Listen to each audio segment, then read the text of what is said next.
What's up, everybody? Welcome back to another episode of That One Pod. Today's guest is the homie. He's a painter, artist, muralist, and he's been killing in the 818. My boy JpMurals. Let's crack those real quick.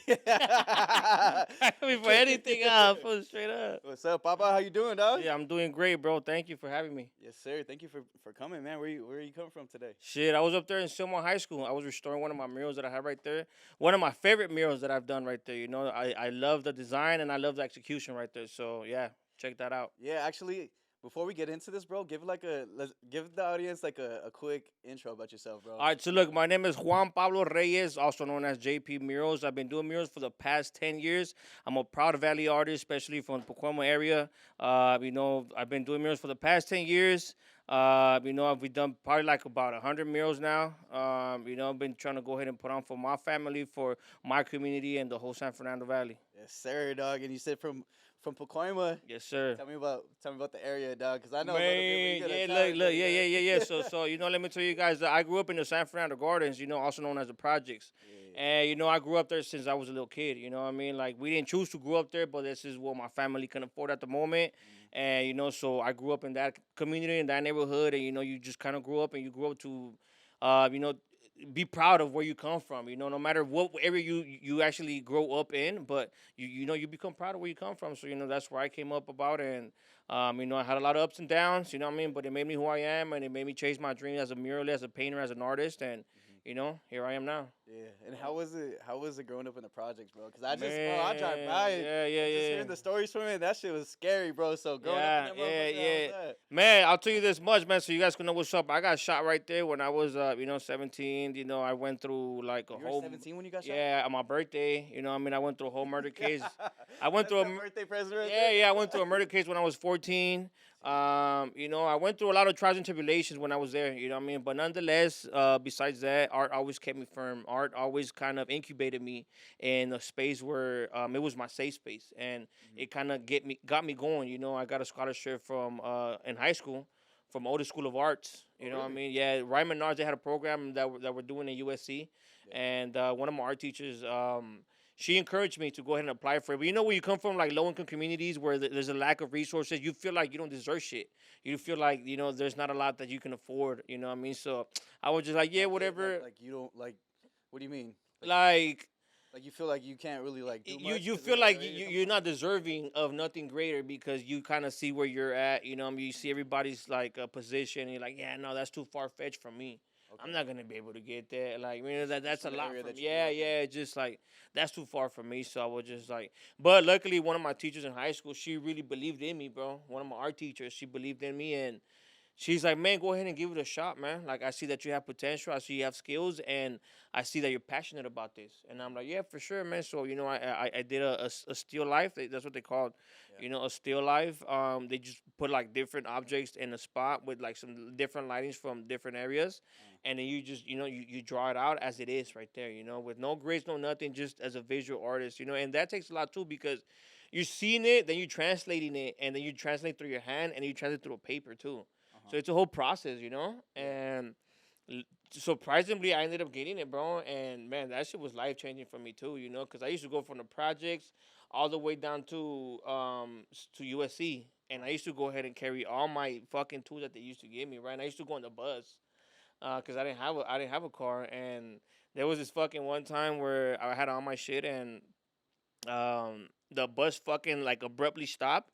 And all my shit fell throughout the whole bus, bro. So I was like, "Oh shit, my bad. Like, let me pick up all my shit." Was there like other artists that were on the bus too, or? No, it was just like random people. Cause I used to go ahead and go from here to North Hollywood, and from North Hollywood to fucking. Oh, you were taking. Okay, I thought you meant like it was like a school bus that was taking you out there. No, yeah, I used to just on my own shit up there. You was making it happen. And dog, that shit was crazy, bro. Yeah. And then you said this was in high school, correct? High school, yeah. So what was like what were you painting already to?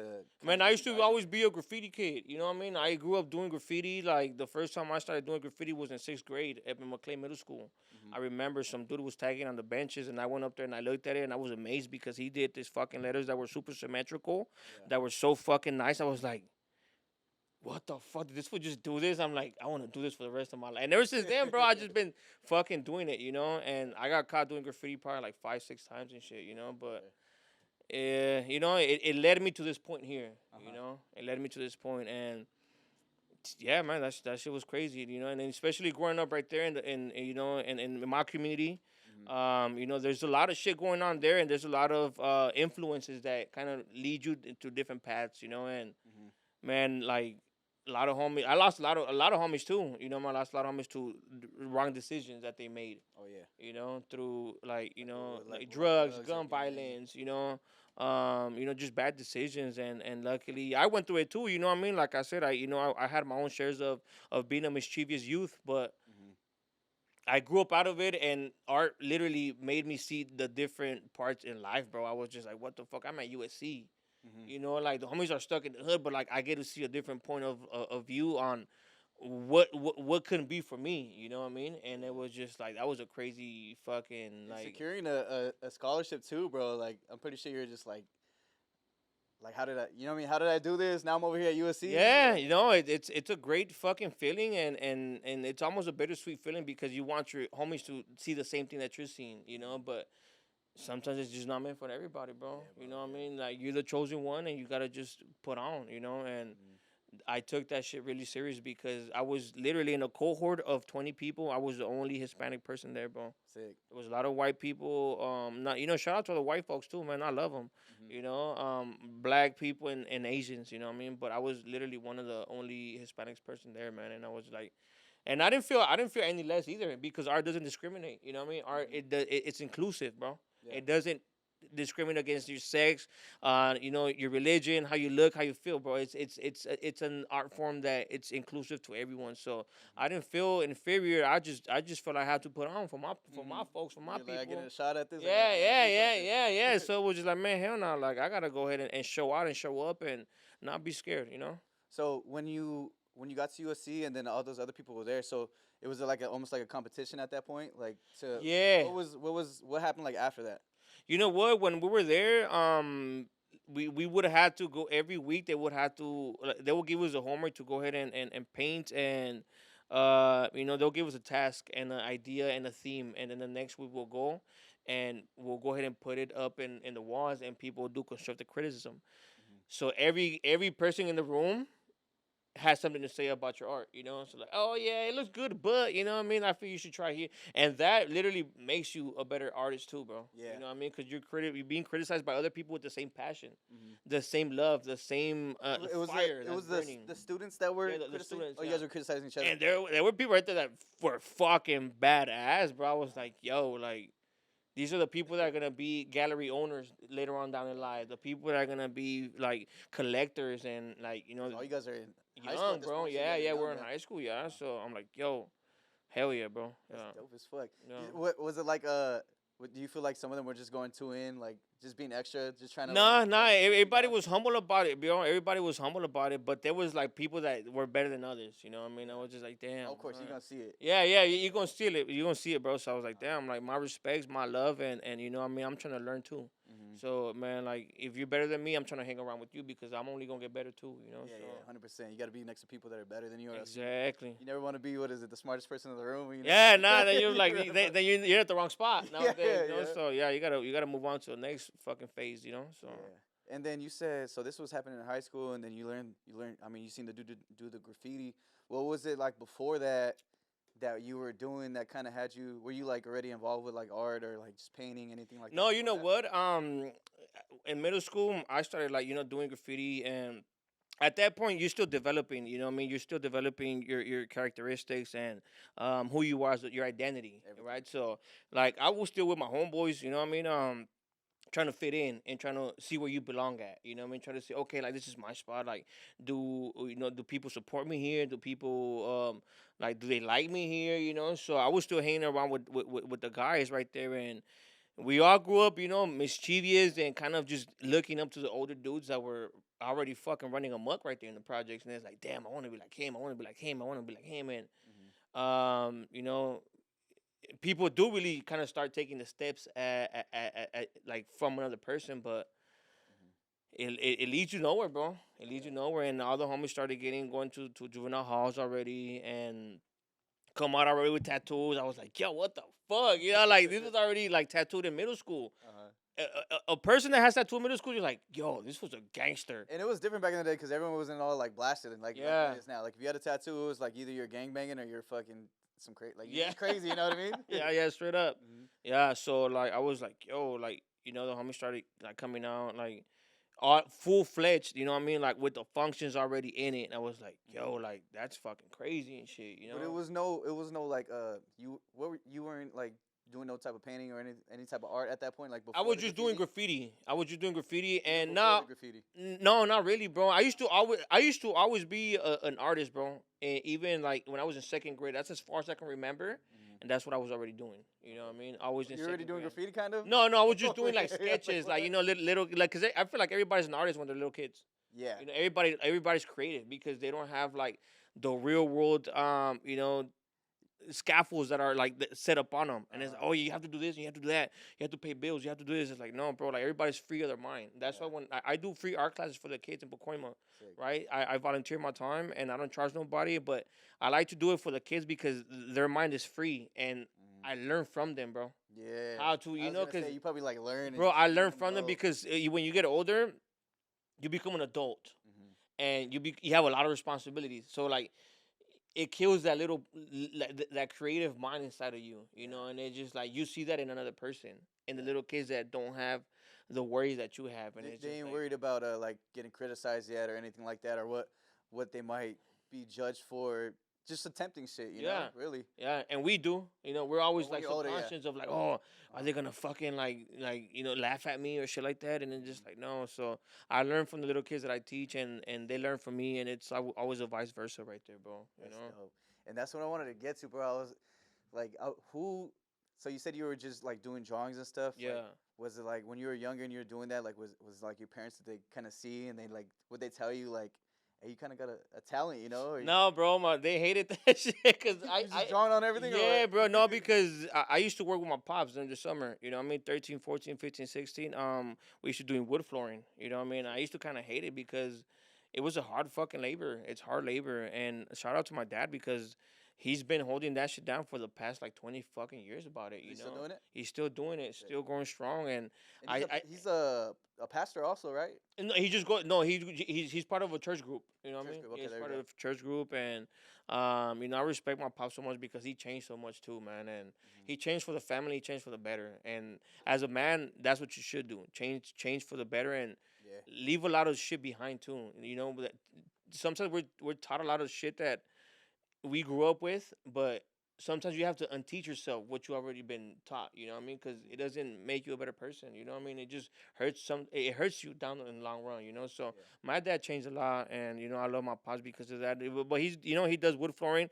I didn't want to do that shit no more. I was just like, dog, that's just a lot of fucking work for me, and Yeah. I was just like, yeah, I'm not gonna follow my dad's footsteps because I want to create my own legacy, you Hmm. know. And I started doing my paintings, and they didn't support it because when you're starting, of course, like you're not gonna be making money, you're not gonna Yeah. be doing nothing, bro. Just gonna be getting in trouble. Like I remember the cops used to pick me up in San Fernando and take me to my house, you know what I mean? Because we got caught doing graffiti, Mm. and my mom used to be embarrassed because all the neighbors used to go and like see. Just watch. Yeah, like and like oh, like her son, he's the thug, and he's just like They're like, this is the third time this yeah, month, no, dog. he's like yeah, he's a thug, and like boom. So my mom's like, I remember one time my mom put me in the room and she's like, "You're never gonna listen." She started slapping me for bum. You're never gonna listen. Uh-huh. I was just like, damn, like this is me though, you know, like this is what I want to do. This is who I am. Like Yeah. this is the identity I chose to be. You know, because you could choose who you want to be. Yeah. You know what I mean? And that's the beauty about like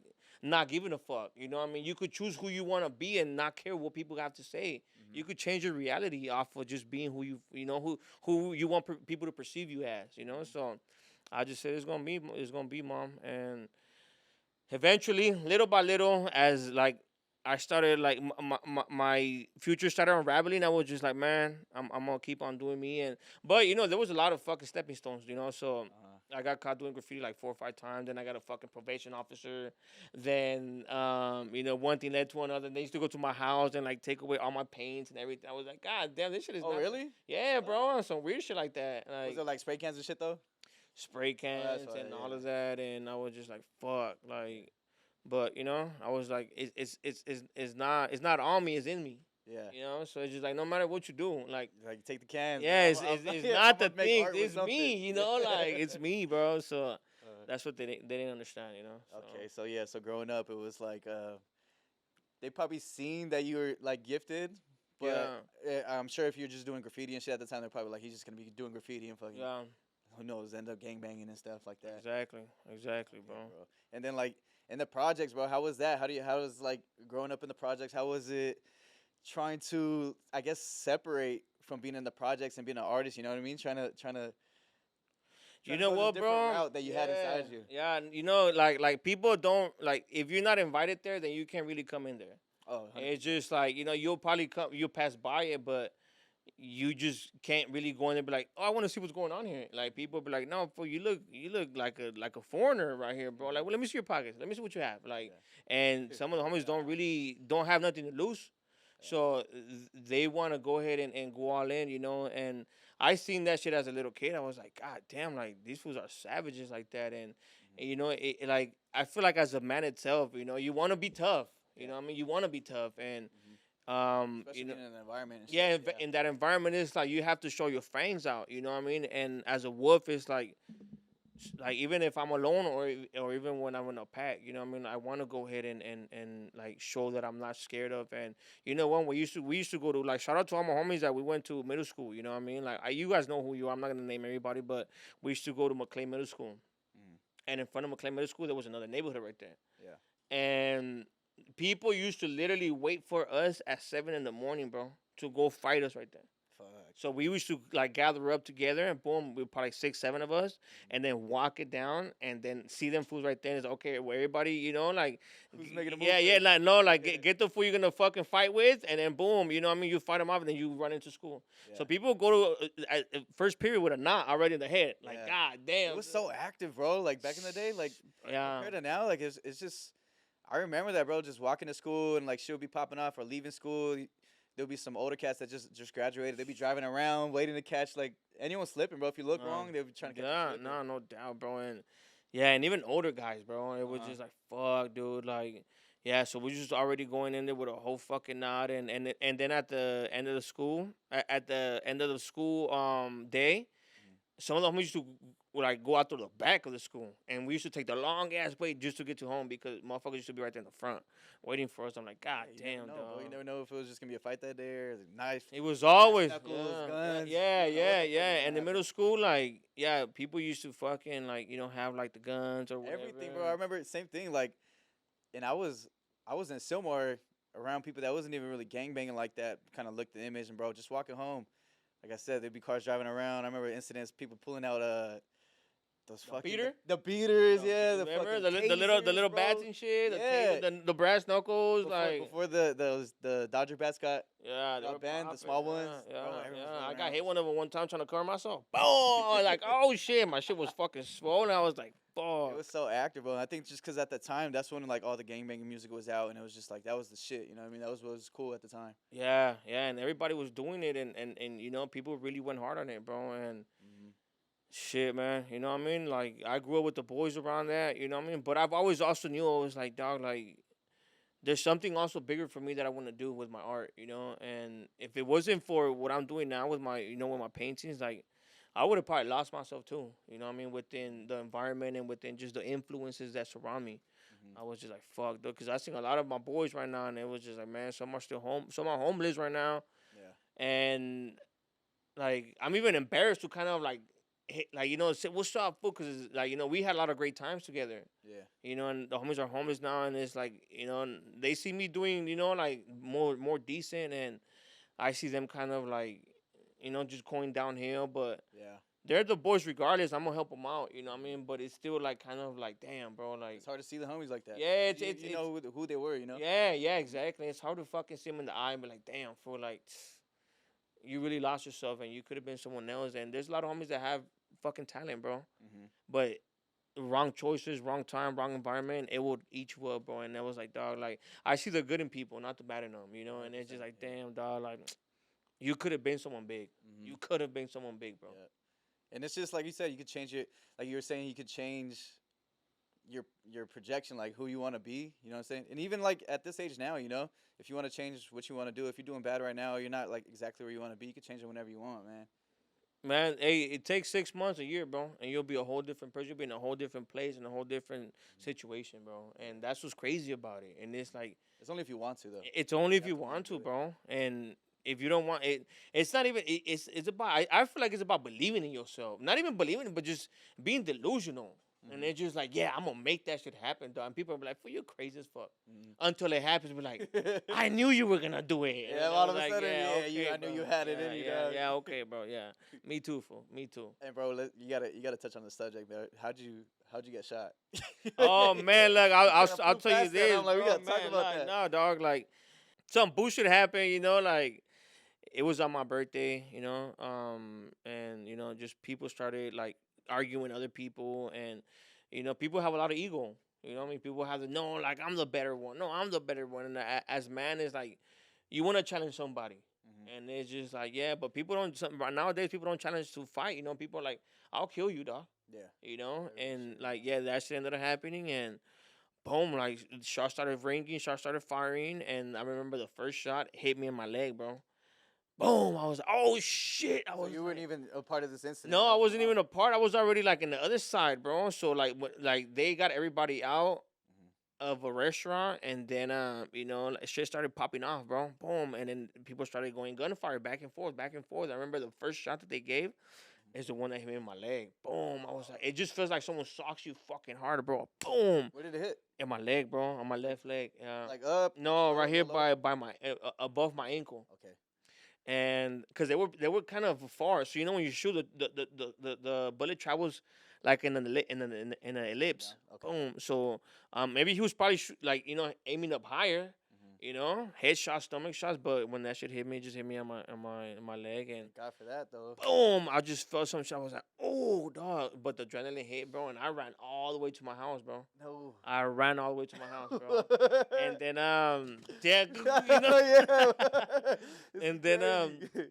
so I remember the shots kept running back and forth, boom. So my dad was already in the window, cause he's like, cause my dad was hearing everything that was going on. So my dad see me running when I was going to the house, and then I was like, I was screaming from like the window, I was like, Dad, I got shot, I got shot. Fuck. And my dad's like, oh no, like what do I do? So he went downstairs, and that's the first time when I opened up my jeans. Uh-huh. That's when I had already a hole, bro. Uh-huh. I already had a hole through my jeans and through my leg. I was like, oh shit. Was And it then when I bleeding? It was leaking stepped, a lot? it was, yeah, when I stepped, it would leak out. I was like, oh fuck, dog. So I was like, Pops, take me to the hospital. But I wasn't crying, I wasn't panicking. I was just like, take me to the hospital. Mhm. And then well, him and my mom, we got to the hospital, and then we got there, and the lady's like, oh, just sign in and everything, just take a seat. I told him, no, lady, I'm What? shot. And Yeah. she's like, let me see it. And she's like, oh shit, like, yeah. All right, get this fool inside. I'm just like, fuck. When Uh, did they have to do surgery? What happened? They did surgery a month later because they said if I had surgery that night, my leg was already in too much trauma.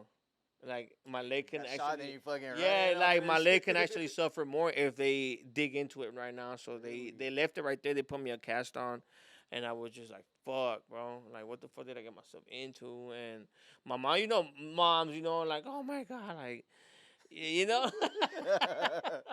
Shout out to my mama too, bro. I put it through so much, you know what I mean? But my mom's gangster, bro. Like my mom knows what's up and she's not scared. Like nowadays, my mom's like my best friend, bro. Literally, like people, oh yeah, mama's boy, you. And it's like, so what? My mom's seen more shit than you've put you through, And it's just like, no, bro. My mom's everything to me, bro. And I love my mom to death. Like, I got a tattoo right here on my stomach because like I want to go through the pain she went through just by raising me, bro. You know what I mean? My pops too, though. You know what I mean? My pops is a gangster too, but Yeah. my mom definitely is the one that's always been there for me. Always went through the juvenile cases with me. Always went to visit me. Always fucking in the Moms are always hospitals, there, dog, bro. bro. They're always there. Yeah, no matter what, bad kid or good kid, your mom's always gonna support it. You know what I mean? Yeah. Like you spend 9 months in her stomach, bro. Like you're an extension of who she is too. So 1,000%, bro. Oh my god. And I was gonna ask you, bro, like, what's some crazy ass shit that happened in the projects? But that was man, that's one of That's what's up fucking there, bro. many, bro. Like that's one of fucking too many times, bro. And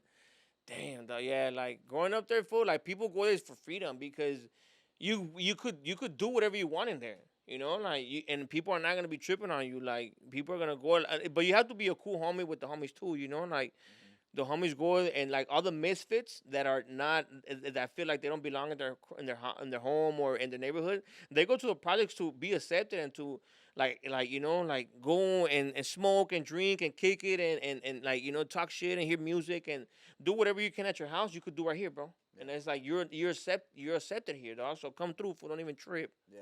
You know. And in the projects, is it like people from like different neighborhoods or people that like I wouldn't say like aren't accepted, but like there's like outcasts in there also. Yeah, there's a lot of Or is it outcasts in everyone there. kind of just like There's a lot of outcasts in there, bro. You know, but it's not like anybody could come in there like that. You know, like you have to know a homie that lives there and be like, nah, fool, I vouch for this fool.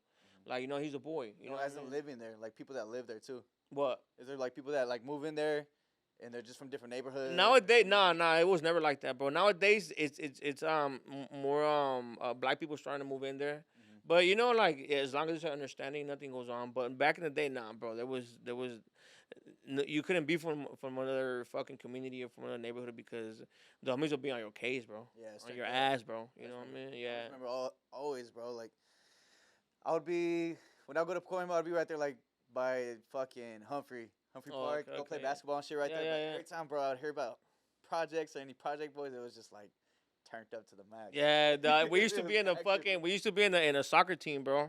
All the homies from the project used to be right there, and then we used to go play in different parks, bro, in the area. Uh-huh. Dog, nobody wanted to play with us because like every time it's a for sure fight, bro. It's like, oh, you're gonna get like, nah, not them, bro. Like they fools don't come here to play. They come here to fight, and sometimes, bro, we'll fight with each other in another park. You know, the Yeah. homies, the homie versus the other homie, start fighting in there or not. Like, bro, they're getting down with each other. Yeah. They're gonna get down with us for sure. So just like, bro, it's like they're gonna come and fight, bro. So we were never accepted wherever we went to. And even in schools, it's like, nah, the people in the project, nah, they're fucking dirty, fool. No, they fucking smell. Like, they're fucking always problematic and everything. And it's like, and you filter and it's like, all right, fuck it. Yeah, we are, dog. Yeah, we are. Just So live up what? to it, Yeah, yeah, yeah, so yeah, what? Like, you fools need that or what? You know what I mean? yeah. So it was just, it was not because you wanted to be hard. It was just because people made you the way that, you know, if people push you to an edge, bro, Mm-hmm. what are you going to do? You can either bitch out or you can actually be like, fuck it, dog. Yeah, like, I'm going to fight to the death. And it's like you're talking shit at that point, you know? Yeah. Like, I mean, like, are you gonna judge me from where I live at? You know, From where I you live know? at, bro. And sometimes, like I said, like we don't choose to live there, bro. Like Oh yeah. this is just like It how, was a good like choice my to live there, and it's just like, bro, my parents. This is what they can afford at the moment. At right here, Mm-hmm. fuck, it, I grew up here, bro, and I'm gonna be proud of it because it made me who I am, dog. Like if you live in San Fernando, you're gonna feel the same way. You live in Summer, you're gonna feel the same way. Yeah. In Van Nuys, in Vine, and you know, like in everywhere you go, bro. Like you're gonna be, even if it's a little shit spot, like you're gonna feel proud of it. You know what I mean? So, like. I don't understand why sometimes it's like a neighborhood thing, you know, like, oh well, fuck you guys and fuck you too, and it's just like, bro, I didn't choose it, like I just lived it, you know. So that's what you know. That's what kind of like sometimes like trips me out, but you know, to each his own though. And how like how old are you when you? Cause you said you moved to the projects, right? Yeah, When you were younger. yeah. How old were you when you moved in there right there? Man, when I moved in there, bro, I was in middle school.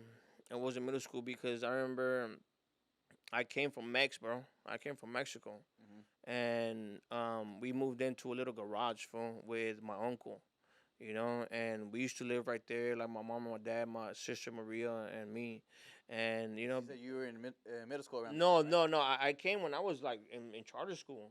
right? Okay. You know, and and I'm not ashamed, and I'm not, I like, like JC says, the biggest sin is to be afraid to be ashamed of your skin and your background. You know, so Yeah. it's like I'm not ashamed to say where I come from. I do come from Mexico. You know, I came here when I was a little ass kid. You know, I came for looking for a better life. You know, looking for a better opportunity, and I'm the type of person that's gonna go ahead and take advantage of the opportunities that people take for granted. Mm-hmm. You know what I mean? So I'm the fucking people that's always like, look, that's why I work harder than the average person too.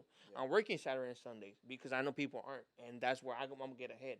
Mm-hmm. You know, and I was brought up right here. I always grew up in Pacoima though, you know, and then we ended up at a little garage where my uncle kind of held us in, and from there we ended up moving to my aunt's house. Mm-hmm. It was me, my mom, my pops and my sister Maria, man. Big shout out to my sister. My sister, like she knows me like up and down, bro. Like she knows a real person. You know, sometimes when I want to cry, when I'm a great person, when she sees me at my top, she's happy, Yeah. and when she sees me at my lowest, she's also happy because she knows that I'm a Gemini and I go through motions and I'm able to overcome them, man. So big shout out to my sister, and then we moved with my tia, and then from there, then we moved to the projects, Okay. and that was like my trajectory of like kind of living, just in low income neighborhoods, though, bro. You know what I mean? And I see the need, and I see the need for more resources, more representation, bro. People that look like us to be doing great things, bro. Mm-hmm. Like you guys are doing, dog. You know what I mean? Like you're doing. We know with your shop and everything, dog. Like we need more representation from like people that look like us to be like, yo, like if James could do it, I can do it too, dog. Yeah. I can get another shop, bro, and yo me la rifo, homie. Like you know what I mean? I can get I'll take the chance. My life's a gamble, homie, and I'm gonna be all in, dog. Yeah. You know what I mean? So to me, that's fucking like people say it's black. No, it's brown excellence too. You know what I mean? Mm-hmm. And I want to go ahead and put that out there. And it's like, yeah, fool, don't be scared to take that chance, because you don't want to be 50 years old and regret it and be like, fuck, I should have done that. I should have done this. I should have done that. Yeah. Nah, homie, take that shit right now, bro. And if it doesn't work, fuck it, dog. At least you tried. At least you tried, and at least you've learned from it, homie. You know what I Mm-hmm. mean? And fuck that. Don't be scared, dog. And don't let nobody fucking put you down or make you feel any less, bro, and belittle you. Mm-hmm. That's one thing, dog, that I never, because I've been belittled all my life since I was a little kid. And I told myself, if I'm ever someone in life, bro, I'm never going to fucking make people feel like that.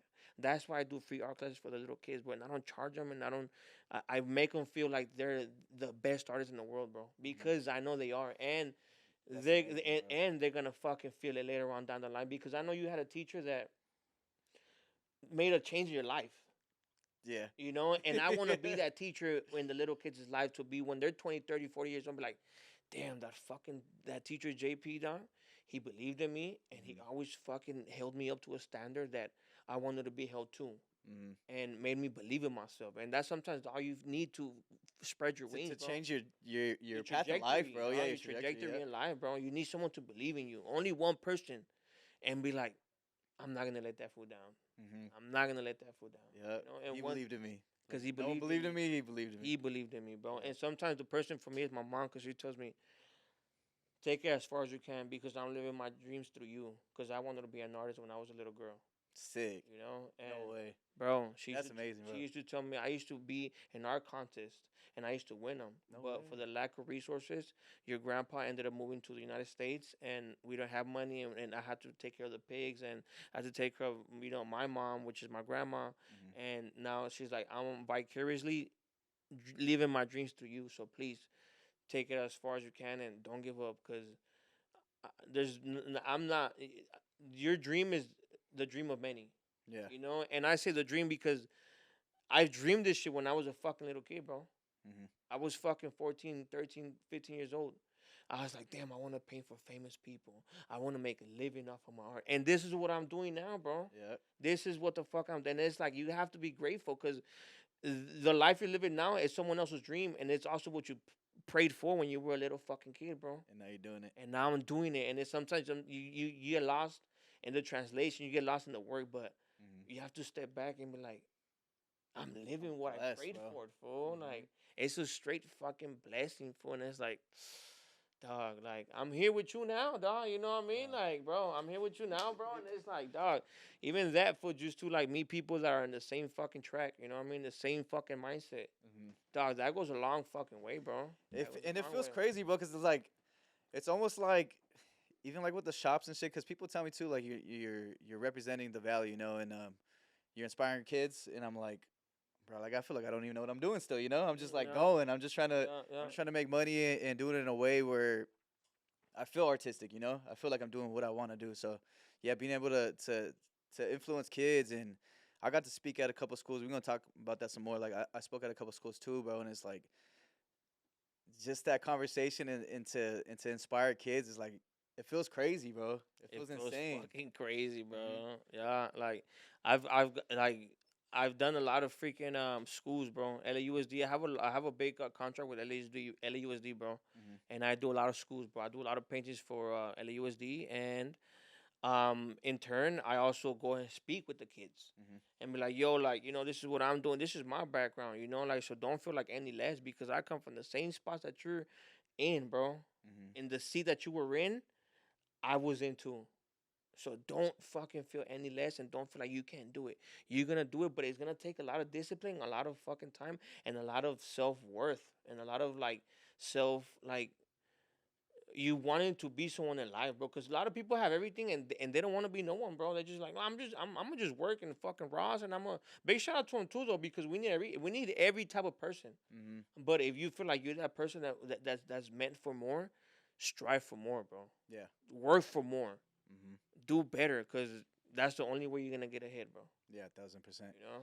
Yeah, bro, and I like that you're going to talk to the kids at school, bro. And it's crazy because I was thinking about obviously I was like trying to format this podcast, and I was thinking the same shit, bro. Because you was talking to kids at school, and I was like, I remember a teacher talking to me like after like I don't know, it was in high school, like after like second period, whatever period it Yeah. was, and I don't know what I was doing that day. I think I was just like bullshitting or acting like Yeah. a dick or whatever it was. And I'm about to go walk out of class. Actually, I think he might still be at Cesar Chavez. His name was Big Mr. shout out to Caesar Yeah. Chavez, dog. Yeah. His I got a story about that. he might be. I don't know if he's still principal there. His name was Mr. Elmore. I don't know if you know who he was. Mr. Elmo. But long story short, bro, I was in class. Yeah, bullshitting. I remember walking out of class and he's like, "Hey James, come here." It's like, "All right," I came over and then he's like, "What are you doing bullshitting?" And I'm like, I didn't know what to say. You know what I mean? I'm not the type to like talk back and shit. He's like, "Why are you bullshitting, man?" He's like, "The people you're hanging around with." And I feel bad like saying this, but he's like, "The people you're hanging around with, like you're smarter than them. Like you're Yeah. better than how you've been acting." Yeah. And I was just like, "Oh, all right." And then, bro, I just feel like that simple conversation just helped me like Goes a long mature. way, Yeah, bro. it went a long way, bro. Like, and I'm talking about it now. You know, that Yeah, happened like damn near damn. 20 years ago, bro. So like you're doing that to kids that you're talking to. You know. Words fool have this energy with them, bro. Mm-hmm. And I learned this when I was going to Valley College in physics. Like the words that we have, they carry a certain wavelength, bro. Mm-hmm. And you can either uplift or downlift anybody with your words. You ever been in with a person that comes in the room, bro, and they're like super happy, super pumped, and it's like you're next to them, and it's like, yeah, let's go, dog, and it's like, damn, hell yeah, let's go. It's their aura radiating out to you, and you're contagious of it. Yeah. Right? Those are the words. That's like sometimes you don't need words to communicate with people. Mm-hmm. You don't need to fucking say things to communicate. Mm-hmm. That's why it's called also body language. Yeah. You don't need words, right? And you also been with a person that's like super fucking down, full, like, and it's just like, dog, your vibe is killing me, bro. Your vibe is. I'm also being contained by your vibe, and I don't want to be around you. Yeah, You want to yeah. step away from it. Yeah. So if you're real, you don't say, you feel it. Mm-hmm. And that's the most fucking realistic thing in this fucking life. So when I was going to Valley College, I was studying physics already, bro, and this is what I learned about propagating. Like whatever comes out of your mouth, it carries an energy with it, whether it's bad or good. Mm-hmm. And it's a wavelength that you can either impact people with. So like Mhm. you said, this teacher talked to you, and you're still talking about it 10, 20 years later because it had like this little impact in you. Mm-hmm. And this it goes like a domino effect, bro. So that's when you're walking down the street, bro, don't ever be a dick to nobody, man. Everybody's watching. Don't ever be a dick to the next person because they're also dealing with fucked up shit that you may not know about. Mm-hmm. And the more fucked up you are to him, it's like the more you increase that.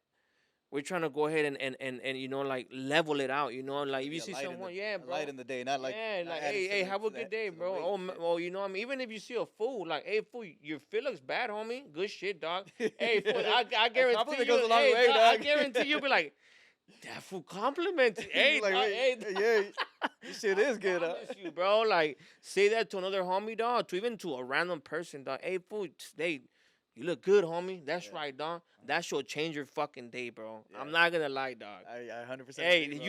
you felt that before, right? And there's when Yeah. someone's like, and there's not too many people doing that, but it's like we have to kind of make that a norm to even just make you do that shit, bro. I guarantee you, he's gonna feel better and he's gonna do better Mm-hmm. within that day. Yeah. He's gonna go to his girlfriend like, damn, baby, like, what's you look good too. You know what I mean? So that's how you kind of start changing the little dynamic. But yeah, like I said, like sometimes words have this big impact, and Yeah. I mean, it's like a piece from the Bible. It says something like that, like your your tongue is sharper than a sword or something like that. exactly, So bro. like you can Exactly. influence shit. I mean, bro, just from speech and talking, and you can influence people to do a bunch of shit. You know, to influence people in a good way. You can influence people in a bad way. All just through speaking. They say the word has killed more people than the sword. There you go. You Something know, like that. Yeah. and it's just like you can just say something and make 1,000 fools go ahead and kill another 1,000 fools Hmm. by what you speak. You know, Yeah. Like you can like your create. tongue is sharper than the sword. You Hmm. know, Like you can influence a fucking the cult, masses, or you bro, can the influence. masses. Yeah, the masses. Look In what it. we're living on right now, bro. Without even saying names and shit. Look at the political climate. Oh yeah, bro. You know, It's a mess right now. it's like people are just speaking in this the word, bro, the word, and it's linguistics. You know what I mean? When I was in college too, my Hmm. boy was studying linguistics, bro, and What's that? Just what it's is that? it's the word, it's the way people use words to dominate and control your surroundings, your reality, dog. Okay. You know, that's what linguistics is about. Like the shit we say, each word, it's because before there was any words, bro, people used to communicate through sound, through like like that was like our ancestors. You know, I mean, Yeah. like Yeah. and then people started forming the alphabet, and people started forming letters, and then from letters they started putting it and creating words, and then from the words you create sentences, and from the sentences like you start understanding reality because it's like, oh, this is black, but in reality this is just a placeholder for black. The word black itself, Hmm. we say this black, we say this is white, but how do we really know that's also black or white? It's just We the made word that that shit we up. gave it. Yeah, Yeah. we made that shit So up. it's all a made up fiction of like of like the culture, you know. Okay. So like even like, oh, that's a bird. No, that's a word that we gave that animal, Yeah. but Yeah. it's not really a. It could be God itself. Yeah. You know, Uh huh. and it's just like, no, we just gave it. Oh, that's a bird. That's what we call it. That's what we call it. That's like our placeholder word for it, you know? Okay. And it's like my homie, when I was in fucking school smoking weed with that, I was like, God damn, dog, like, You this like fool's keep going, tripping me bro. out. Like, yo, I was like, you're tripping me the fuck out. You're like, let me put this shit Yeah. down, bro. I'm tripping. I don't know what you talking about now. You're tripping me out. But yeah, but I was like, no, but I've learned a lot, you know, just not even through school, but just the people that I was going to school with. Because I was going to school for architecture too, bro. Okay, Yeah. that's fire. When I got out of fucking high school, people are always like, "Oh yeah, you gotta apply for colleges and this and that." And I never felt like I was part of that group. But it's like, "Oh yeah, I'm gonna go to fucking college and I'm gonna do this." It's like, even though I wanted to, but it was just like it was a far fetched idea for me too because it's like no one from my fucking house went to college. I was like, okay, no. So then What about high? You graduated high school? I graduated high school, High San school? Fernando High School. Man, Anybody big else in shout the out to San family? Fernando High School. My sister, because me and my sister are 9 months apart, Okay. 9 or 10 months apart, right? So my sister graduated, and then I graduated right after, Sick. and I was in ASB. You know what I mean? Student body. Sick. Yeah, but I was Oh, a shit, you smart fool shutting too. it down, Hey, bro. that was a smart fool, dog. Like, but I was there because of my art shit. You know what I mean? Yeah, Like, yeah. I was there to like help them paint and whatever it is. But Mhm. um, yeah. So you know what I mean? That ended up going on for me. My sister got me there. You know what I mean? Sick. But yeah, man, that was a fucking sick idea. Damn, I lost my train of thought. It's all good. It's all good. Though. We gonna keep it going. Yeah. I lost my train of thought though. What about cause yeah, bro, you talking about like the power of the tongue and stuff, and Yeah, that's so that's okay. I kind of got back to it, but yeah, when I was going to college, it's like I was going to school for architecture, right? And then from architecture, I had to start learning all of my math. And when I was in high school, bro, I didn't fucking learn shit right there. I was just fucking around, dicking around right there, like being a jerk off, hmm you know. But then after, like, I wanted to take my studies seriously, and it was like I want to find myself through a different point of view with like with education, bro. You Yeah. know, so I started going to college, and if I was the only reason why I wanted to be an architect was because I told myself I'm gonna build my parents a fucking house hmm that's suitable for them. hmm And my dad loves agriculture. Okay. I was like, I'm gonna build like this nice little house for my dad.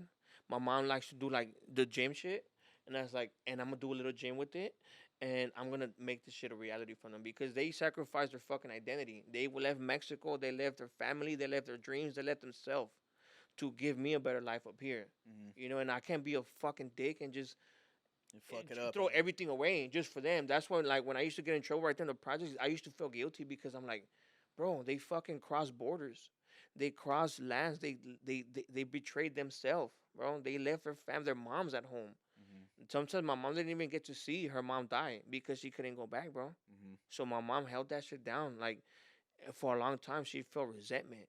You know, she like, damn, I didn't even get to see my mom died. For Yeah. what? For you guys? You guys better not fucking let me down. you know, and Mhm. that shit fucking hurt me too. And I was like, yeah, I gotta be a soldier for my mama, bro, and I gotta give her a new life, and I gotta go ahead and go hard for her because she left everything that she had up there. Yeah. Her sisters, her brothers, her mom, Mhm. her identity, bro, her dreams, who she really wanted to be. She sacrificed everything for us, and dog. And I know a lot of people feel that, and a lot of people have that same background too, you know. And big shout out to them. And I like that's what I'm saying. You can't be just a regular fucking person that's gonna work at McDonald's. And if your parents came here and just gave you everything, don't be that person, bro. I'm not saying that's a bad thing, but dog, like Try to do the most. do the fucking most, bro. Do the most for yourself. Like be that person. Like yo, you are worthy of it. You are have the power to do so, bro. If Mhm. your parents fucking did it, coming to a new country with no language, no money, no nothing, and it's like, and they still held it down, bro. Why can't you? Yeah. You know. So that's why I told myself I can't be a fucking lame. Mhm. I can't be just a regular ass fucking lame here, just wasting my time and not doing shit. And it's Especially like, when you have the talent yeah, and too, I said bro. that's why I'm working Saturdays and Sundays, 7 days a week, from Tuesday to Tuesday. Like big shout out to Lefty, you know, from Tuesday to Tuesday. So, Mhm. you know, like I just can't, see myself doing that, you know, because I'm like betraying my family, betraying my ancestors, and you know everybody that believed in me. Uh-huh. That's dope, bro. And how do you think like you said your dad's in a church group Yeah, and your mom too? yeah. Okay. How is like religion Man, impacting your that's life? cool, bro, because my parents were splitting, bro. My parents were almost divorcing themselves because they didn't have no guidance, and like they were just going through shit, bro. Like every parent does. Like, you know what I mean? I'm pretty sure like all my homies that have kids, like they're not with their baby mama, bro. You know what I Mhm. mean? And shit always, you know what I mean? Like things always kind of, they don't play out the way they do, you know what I mean? But like the relationships from back then, they were a bit more stronger, or maybe more naive, but it's like you're gonna stick with that person regardless, bro. Mhm. You know what I mean? And my parents used to fight, bro. Man, God, I used to see my parents fucking fight fist to fist, bro. I Mhm. remember one time my parents my parents started getting into a fist fight. You know what I mean? And they took me and my little sister out of the room. They locked the room, and me and my little sister were hugging and crying Mhm. while they were in there fighting, bro. Boom, boom. You just hear everything, bro. I mean, my sister used to be fucking just be hugging ourselves like, damn. Mhm. Just And hearing everything. yeah, bro. And then they used to come on, and we're like, man, are you guys all right? And it's like it's awkward as fuck, bro. And I was like, Yeah, yeah. ah, what the fuck just went on? Like we just fucked each other up, bro. And my mom was the type of person that she would not let herself.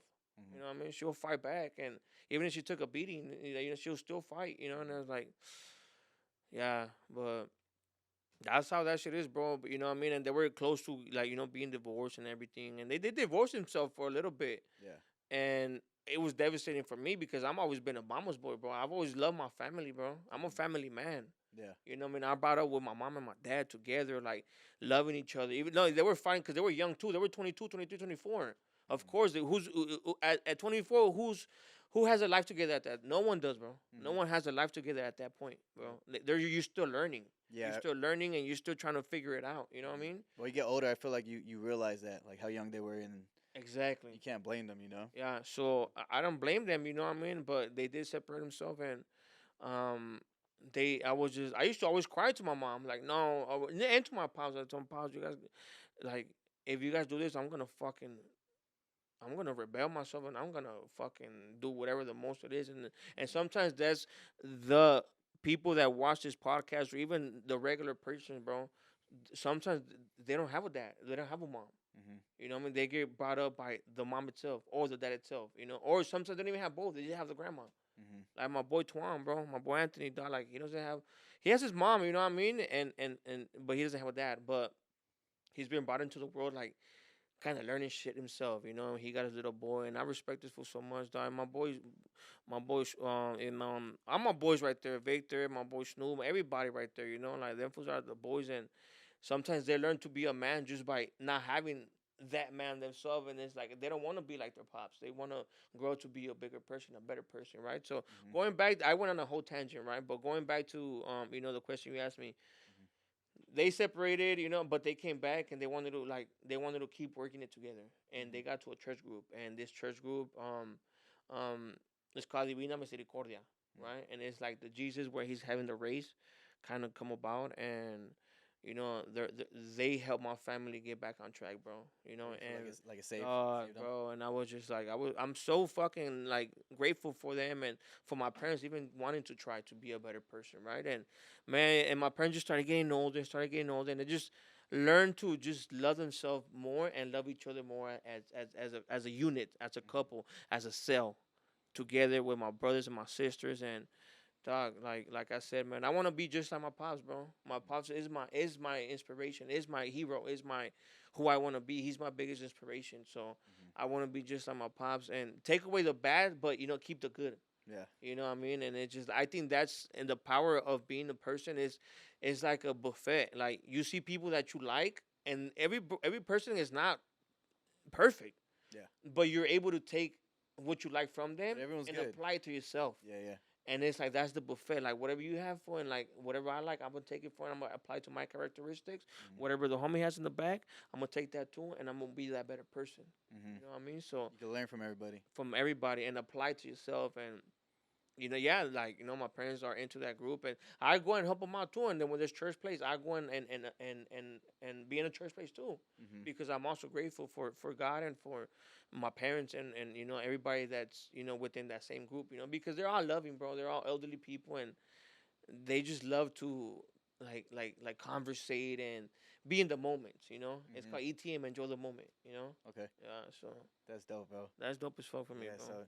So, God, yeah, you kind of brought the family back together then. So Yeah, bro. made you like not appreciate it more, but like more of an impact on your life after that happened. Fuck yeah, serious, bro. Yeah, like it's a big impact on me, and I'm always fucking grateful for it. Like, Mm. cause sometimes our families are teared apart. And Yeah. it sucks. It sucks because sometimes the kid does need the mom and the dad. Yeah. 'Cause there's things that the mom can't provide, and there's things that the dad can't provide. Mhm. Like emotionally. You know what I Yeah. mean? So it just And I feel like when you grow up with both your parents, cause me, I didn't know my real dad. okay. I grew up with a stepdad. Shout out to my stepdad, Rob. Love you. But it's like my friends that did have both their parents and they would split up or something would happen and feel like I think you have that home and when you see it like break up, you know what I mean? I feel like it hits harder. It hits home, bro. Yeah, so with me not knowing my dad and having my stepdad, so it was like it was just kind of weird, you know, I mean, growing up, like he was around me like when I was a kid, like 2, 3, but even being that young, like I still knew he was my stepdad. You know what I'm saying? At And what age? he said he was around like when I was like 3 years old, I think 3, maybe Damn, so 4, you was that young. and I still like knew that he wasn't my Was dad. It your was real dad. yeah, yeah. I didn't know I knew he wasn't my real dad. It was kind of weird. And then like I don't know how I can remember that, you know, like Young as fuck. yeah, like I just still knew like that it wasn't my Uh-huh. dad. So like my mom, I don't know. I always just felt like my mom was my sister and shit. But Mhm. so I always Did you had. ever get to meet your pops, son? I didn't. No. I To this didn't. point. I still haven't yet to this day. But I always Would you want hear. to? I don't Or you think just so, don't really bro. care no more? So like, what time? What time? Like, I would ask mom like, did he ever try to like come back? And like, she was like, so I think originally like first my mom got pregnant and then I think he was fighting a murder case or something like that. Oh, And then he shit. got out. I don't know if he beat it. I don't know exactly what happened, but he got out when I was like 2, and I think he tried to come around a little bit. From what I know, that's all I know. And he tried to come around like once, and then that was it. And I never heard nothing. And then I remember getting older. My mom being like, once I got to like middle school, high school, my mom like, oh, your dad's like sisters are trying to reach out to talk to you, which Okay. it kind Are of you like the only child? no, I have 2 brothers and a sister, but they're my half Okay. sisters, half brothers and sisters. They're with my stepdad. You get along with them? Yeah, Yeah, all of yeah, them? yeah, yeah. Okay, okay. Yeah, I love them, man. Yeah. But I just remember first, it was I think he has sisters, and then my mom's like, "Hey, your dad's like, I guess your aunts, you know, your aunts are Yeah. trying to reach out to you and talk to you," and I kind of found it more offensive, bro, because I was Yeah. like, why are they trying to reach out, not him, you know? Yeah. Why aren't they Mhm. trying? So it was kind of weird, but what else? I don't even know where I was going with this, bro. I was getting lost too. Hey, we're gonna unlock all your traumas. Yeah, all the right trauma now. we let it out right now. But yeah, so that was Yeah. that was kind of weird. Them trying to reach out rather than Yeah. him. So I was like, I kind of took that offensive. And then but with my stepdad, bro, like so since I always knew that he wasn't my dad, not that I didn't like him, but I was just kind of Yeah. like like wall up Yeah. forever, bro. And then my parents they split up once I was like maybe 18, 19, around there, like just finishing high school. I think they started Yeah. splitting up, and my stepdad, he talked to me. He was like, "Hey, this is going on," and he just like talked to me like a man, you know. He started crying and shit and telling me what was going on. And then just from that conversation, bro, I was like, I just looked at him in a totally different way, respected him. You know what I mean? That wall I had up, like, Damn, bro, I dropped bro. it, and it was just like, it Damn. was crazy, bro. Yeah, it was It crazy took you that long to kind of like to officially be like, all right, like accept I'm it. being a dick. You know what I mean? Yeah, yeah, It's yeah, me. yeah. He's not doing nothing. He never did nothing weird to me. He never hit me, nothing like that. Yeah. Um, so yeah, when that conversation was had, like it was just like it made our relationship way better. Damn, dog. It's crazy. Sometimes that's what I said. Going back for the power of the word, bro. Mhm. You know what I mean? Like any conversation will kill any type of animosity, any type of like like wall that people get brought up. It's like it just takes a conversation, bro. Yeah. You know what I mean? Sometimes the ego doesn't let you. Like, man, fuck that. I'm not gonna fucking talk to him. Fuck Mhm. that. And it's just like, dog. It just takes, like an understanding, bro. I mean, Mhm. let's talk it out. Ain't nothing that the word can't fix. Mhm. You know? As long as both people are like open Yeah, to open coming to it, to open to it. like Yeah, yeah. a And solution or something sometimes like when that. people aren't open to it, dog, like you kill them with kindness, and Yeah. it's like, bro, even if you fucking hit me, I'm gonna still go offer you some water and a plate of food, and you're gonna realize, bro, damn, I'm the one that's being the aggressor. I'm the one that's being an asshole. Mhm. They And might realize it later. yeah, you gonna You might know. realize it later and be like, damn, dog, like my bad, dog. You Mhm. know what I mean? Like, Even if it takes some time, it still yeah, works on it them, might take some and time, it bro, works, bro. but it's gonna hit you, bro. Yeah. You know? That's a blessing, bro. I'm glad we got to talk about that. Yeah, that's a big Bro, blessing, though. so let's get back to the art, man. We was getting Yeah. lost over unlocking all the trauma over here. Fuck, yeah, But yeah. so with art, bro, when was it first that like you made some money Man, I'll tell you this much, doing bro. some The art? first time I met some money, right? I was out of high school. I was always helping like some of the folks right there because I wanted to go ahead and align myself with people that were doing art. And one time I was coming out of work with my pops. I was freaking tired, right? And I was already kind of by the neighborhood, and I was looking to my left, and then I was seeing people painting a mural. Mhm. Now I never seen people paint a mural. I was always like a canvas artist, a canvas painter, Mhm. and I seen people painting a mural, like a group of folks, and I was like, oh shit, all right, cool. So I told my pops, drop me off home. I'm gonna get my canvases and my paintings, and I'm gonna go over there and I'm gonna tell them, yo, I'm an artist too. Mhm. Like, can I paint with you guys? Like, and they're like, yeah, for sure. So I grabbed all my shit. I went up there. I grabbed some canvases, and I told them, yo, my name is Juan Pablo. At that point, I didn't even have the name JP. You know what I mean? Like Okay. that name came about later, bro. You know what I mean? Like I was like, yo, my name is Juan Pablo. I'm a painter too. Like, you know what I mean? Not like an artist, but like I see what you guys are doing and I'm attracted to it. Mhm. And they're like, yeah, can I ask them, can I help? And they're like, yeah, man, come through, boom, boom, boom. And I was just like started painting with them, and little by little I just started kind of being more involved in it, you know what I mean? And they were always everybody was older than me. Mhm. So at that point there was this nice little fucking group of artists right there, and then um I used to always want to be like a little like a gum, just like sticking right there, like, oh man, where you guys going? Where you guys at? Like, what you guys doing? How old are you at the I time? was like 14, Okay. 15, you know what I mean? And like, where you guys going? And well, they were already older, you know what I mean? And they used to take me to like little like elderly kind of parties. Mhm. And I used to just be like a mischievous asshole right there, like just Just like the young cat right there. yeah, bro. And yeah, and then I started going through there and started fucking painting and just volunteering. But then like after one of my boy Levi, shout out to my boy Levi too, man. That fool was just like, man, like spread your wings, bro. Do your thing, bro. I can always have you right there with me. Mhm. I was like, cool. So then, That's where you met Levi at, right there. yeah, painting in the streets. I first met his dad, Mhm. in the streets. He's like, yo, I have my son. Like he just came out of the newspaper.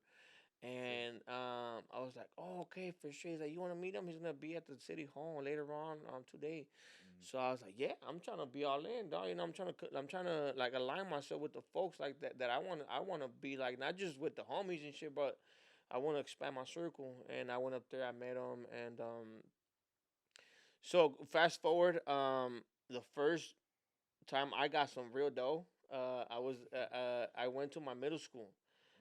Big shout out to Miss Araguin. She was my principal there. Now she just retired and she was one of the head LAUSD Northeast facilitator out there, bro. So she overlooked a lot of schools. You know, I mean, it took her it took her some time, right? And she always supported my art, bro. Because back in middle school, when we went through like that murder case right there, right? Like everyone that lived in the project, they used to let them out of school probably like 30 minutes earlier because and outside of school, the older guys they used to go and look for anybody that lived in the projects, right? So the teacher took that initiative to keep us safe in that form and be like, okay, anybody that lives in the San Fernando Gardens, you guys could leave 30 minutes earlier, but you guys have to have someone that's gonna pick you guys up. Okay. So like Miss Alaguin, she took that in herself, and she always followed me on Instagram, bro. After that, I always commented, man, I'm so proud of you, mijo. Sick. You know, boom, boom, boom. I always kept it real with me, fool. You know what I mean? So they invited me to go speak at her retirement party. Sick. Yeah, this is probably like a few months ago, right? Yeah. And I said the same stories, bro. It's like, yo, Miss Alaguin, she was a badass teacher that knew how to handle the situations where things came above. She knew what to do. You know what I mean? And I respect that. You know, so I went back to because I got caught doing a bunch of graffiti in my middle school, and she was there, and she didn't like it. You know what I mean? But I left middle school. I went to high school. Then I went to, after high school, I went back to my middle school, and I said, yo, I'm an artist now. Like, let me restore this mural that's been here since 1984. Yeah. The mural was all tagged up on. I said, I'm gonna do it for free. I'm gonna bring my paints and everything. And okay, go ahead. So they let me the green light, and then they seen how much of a good job I did. I gave that mural life, and people used to see it, and people used to like recognize the mural now. Like, oh my god, that mural looks so beautiful. I can't believe it's been here since 1984. I was like, yes, you know that's the power of colors too. So Miss Araguin, she's like, mijo, pick any wall that you want on campus, and we have some funds that we're gonna give to you. And I was like, all right, cool. So for sure, me, I picked the biggest wall right there in the front. You like, I would get more money right here. here. Yeah, I picked the biggest wall in the front. And she's like, okay, I showed the design. The first day I went to go paint it, she had a check for me. Sick. $2,000, fool. Let's go. Boom. And I was like, I never received that type of money. If I was you're like 18 right now at this point? Like 18. Okay. I was just that's like, a nice bag right there at I was 18, just dog. like, what the fuck? Like, yo, is this real? So I left all my shit. And I went to go try to cash it because I was like, yeah, I'll be back. Hold on. I was just like, hey, now, like, she's probably messing with me. So I went, I cashed the check. And, yeah, bro, like, I ended up getting the like, you know, $2,100 bills. Sick. I was just like, what the fuck? I feel like I was balling. I was like, all right. So then, you know, I started, like, doing the mural and everything. So I went back home and I told my mom, look, I'm making money now. You know what I mean? I try to flex on my mom. You know what I mean? And I gave her some money. I said, look, mom, here's some money for you. There's some money I got from her. She's like, oh, man, like, you're actually getting paid for it. And I was like, yeah. And I did such a great job on that mural, bro, that people started just kind of, like, seeing, like, yo, you might be the next person up. Yeah. Because you did such a good job and as a kid, you know? And then it's like, I've already soaked in everything that I've learned from, like, all the older folks. And even my homies were like, damn. I'm a document. The homies still have photos. I'm gonna document this time because 10 years from now, you're gonna be a badass fool. And that was in 2013. And yeah, the homies like I still see like the pictures at the homies. I'm like, damn, like it's been a long ride, a long trajectory in my artist career. Yeah. And that was the first time I got some real dough, bro. I was just like, damn, like. They should, you know. And then from ever since then, like that was the easiest one. But ever since then, shit was not easy, bro. like it's what? What do you mean? Like getting money after that? Getting money after that because this teacher, like, she made it easy for me. She's like, okay, the first day, boom, here's your check. Go ahead and run it, boom. But then after that, it was just like, goddamn, I had to fucking jump through hoops and everything. And I was like, fuck, but. It was still it's not the end goal. It's the journey that's in between that makes you kind of appreciate everything and makes you gonna be like, yo, this shit was worth it. You might be stressed in the middle of it, but once you're done, you look back and it's like all the things that really stressed you are the things that made it happy. And it's like all the things like, damn, that was fucking fun. Remember when you were super stressed, bro? And like, damn, I was. We're like, dang, thanks for sticking around or whatever, you know? Like, that's crazy. Like doing something for free, bro. That's what opened up the door for you to get your first check. Bro, doing a lot of and you know what, people underestimate the power of free work too, bro. Cuz you don't just do it for free. You're also gaining leverage for other things that you want to do, bro. And people don't understand that. I'm not doing that shit for free. I'm not doing it. But you also have to be conscious. It's like, is this gonna help me out in the long run too? Yeah. Like, how is this gonna help me? If it's just for my portfolio, or if it's just for this, or like, it's cool. But you have to learn how to leverage your things too. You know what I mean? So that one itself is like, I leverage that to get the bigger wall and have my first mural right there. But where I got paid right there, bro. You know what I mean? And I used to have my calculus one teacher, right? And he used to tell me I did a bunch of shit for free for my mentor that gave me my master's. Okay. He took me under his wing, you know what I mean? And then he told me, don't underestimate the power of free work too. Yeah. You know what I mean? Because it can take you a long way too, bro. Mm-hmm. You know, and people don't want to do shit for free because they're too proud, or people think they're gonna lose. Yeah. But sometimes you're not losing, bro. Nah. You're winning. It's like slingshotting You're to the planting next seeds. step. It's like you planting You know seeds, what I mean? bro. Yeah. So, yeah, like they said, like sometimes that's why there's internships that really go on, because that's free work that you're doing, but you're also gaining experience. Mm-hmm. You know what I mean? And who knows who you're meeting too? Like you're networking, you're experiencing. So Mm-hmm. we might not want to use the word free work, but it's like an internship too. You know what I mean, that you're doing. So I mean, that itself like propagated me to the next step too that I have to go do. Yeah. So Yeah, man. I mean, shit. Doing free haircuts, bro. That's what got me here. We're in the shop shooting right now, and that's how I started. I was doing free haircuts. I remember after I kind of got into doing like cutting hair. After I was like, okay, I like this shit. How'd you get into cutting hair, bro? Because I remember I used to hear about you balling up, fool. Yeah. Yeah, Playing basketball. yeah, playing basketball, yeah. Yeah, bro. So I got into cutting hair first. I mean, I had ditched school with the homies, and then I just one of the homies wanted a haircut. Yeah. I was like, fuck it, I cut his hair, and then just from cutting Fucked hair, him up? probably, bro. I'm sure it wasn't good, dog. Hey, It was shout out my to the first homie. haircut. Shout out to the Yeah, homie. shout out to my homie Eddie, because I would not be here if it wasn't for Eddie. But yeah, bro, doing that hair, that was really for fun at first, and then after that, I was cutting up like my homies from the block for free, and it was only like 2-3 homies, so I didn't really have. So after that, I was kind of making money from, what was I doing? I was like selling fucking rep shoes. My homie's dad was stealing phones from UPS, and we would sell his phones, a couple of money. So whatever, I had a little bit of change, and then I would go to school, bro, and I would pay people to cut their hair.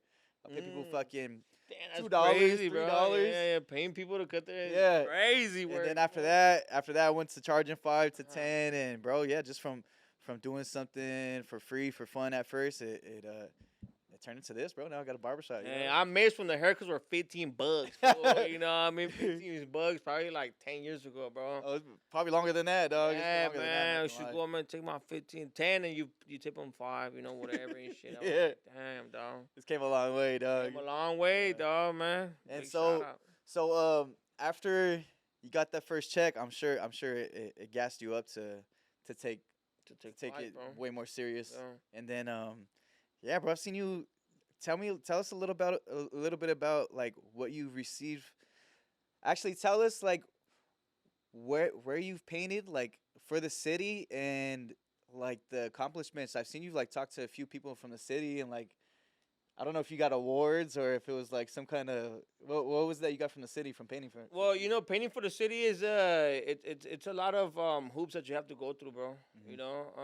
Nonetheless, you build relationships with them, and big shout out to Esther from Monica Rodriguez's office, because she's always been a great team player and someone that it's there to help you like get the funds, because they got funds, bro, but they spending in a lot of different things. But like if people in there, they're like, hey, apply for this, apply for that. Right now, big shout out, man. I'm gonna speak it to existence. I'm applying for this metro contract, right? For the metro. Mm-hmm.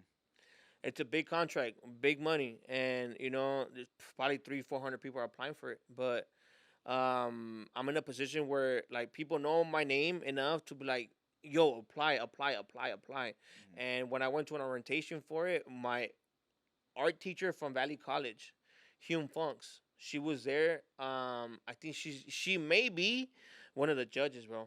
Okay. And if it is, bro, I already got a leg up right there, bro. You know what I mean? Hey, I'm gonna speak it to existence. Me voy a persinar. Let's go. But you know what I mean? If God willing, by the end of the year, I'll see if I receive the contract itself or not. But if not, it's cool too, bro. At least I tried. At least I'm not gonna put my hopes up to be like, oh yeah, like I'm the best fool. No, bro, because there's a lot of freaking talented artists up there.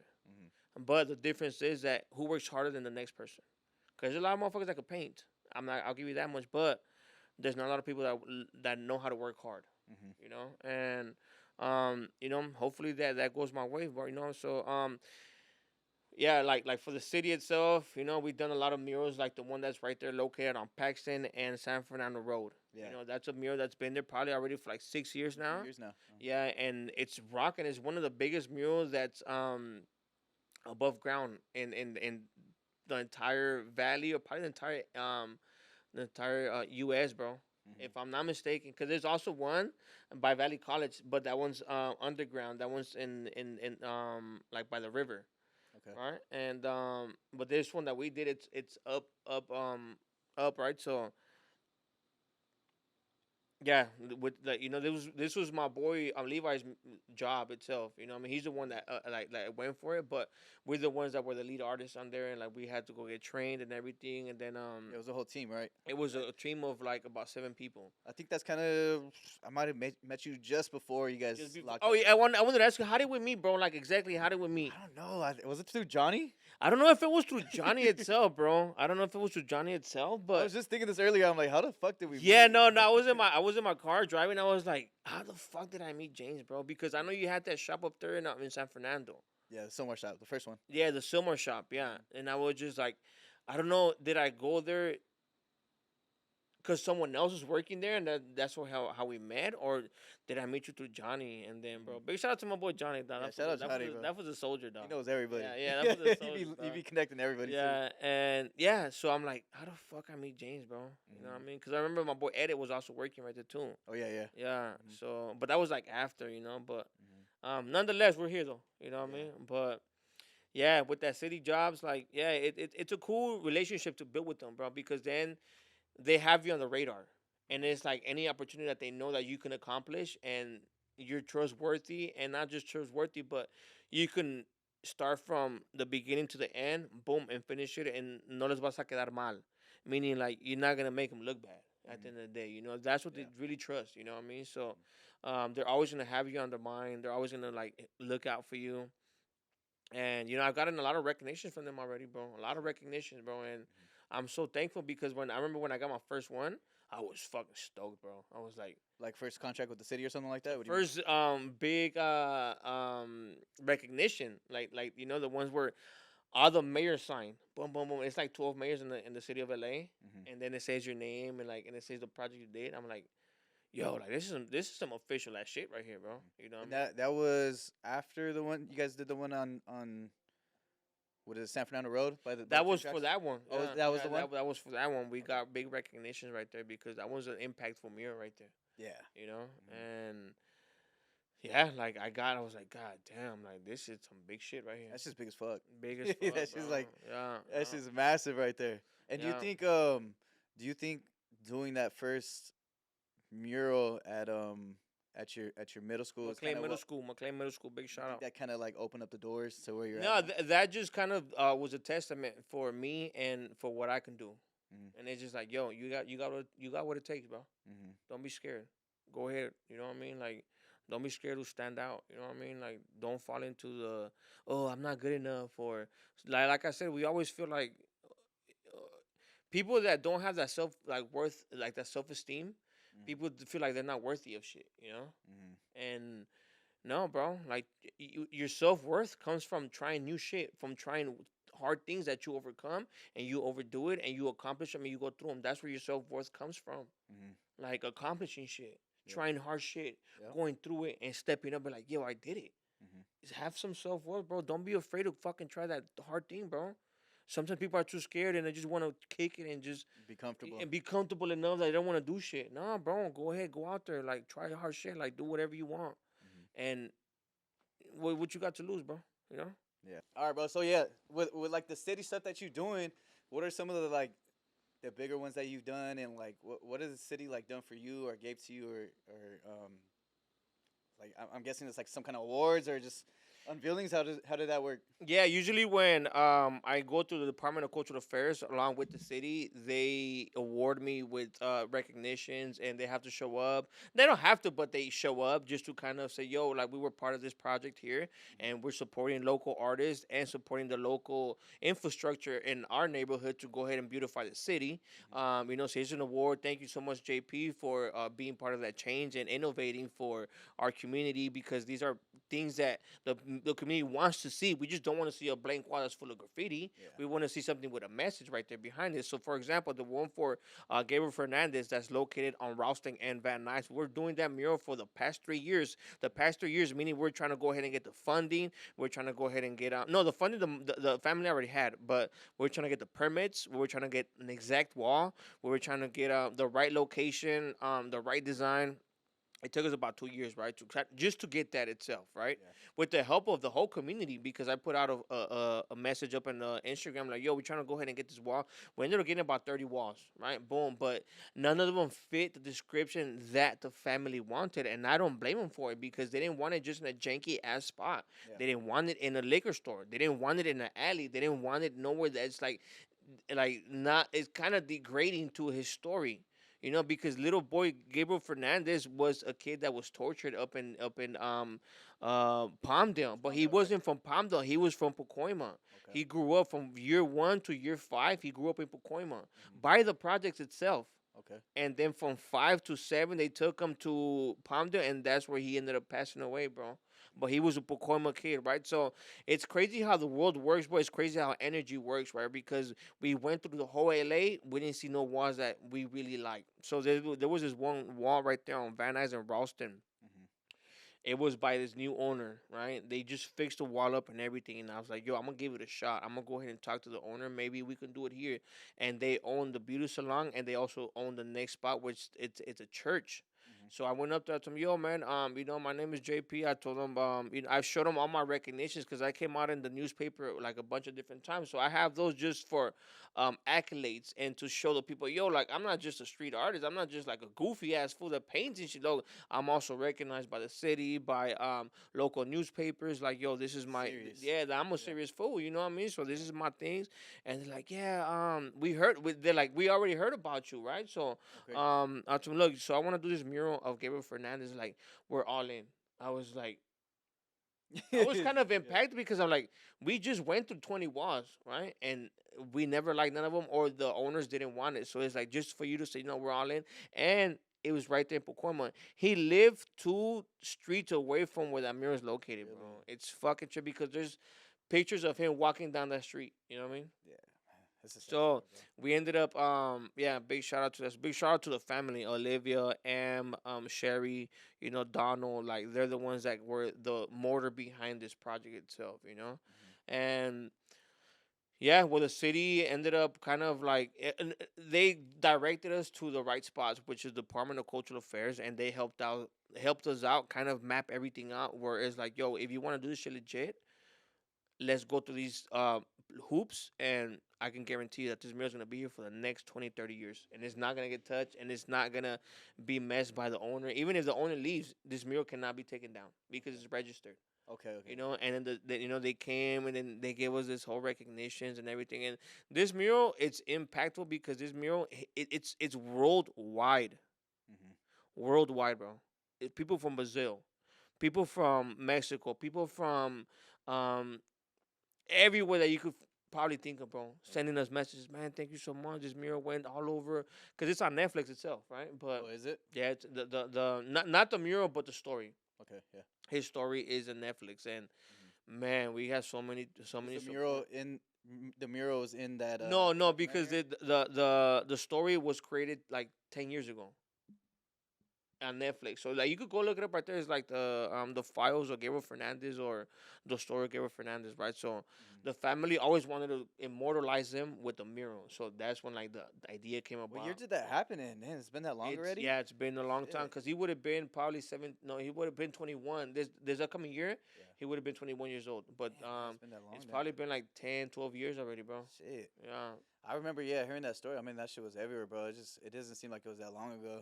Yeah, A long time yeah, ago already. yeah. So yeah, that's like one that we were involved with, in conjunction with like the city, the Department of Cultural Affairs, and we got recognitions and You said um, the family was funding it. yeah, the They wanted family, it. They bro. wanted it. Yeah, I grew to have like this great relationship with the family, bro. The family's super cool, and like we're locked in for life, bro. Whenever like Sick. even just to go out and have, to go out and eat, you know what I mean?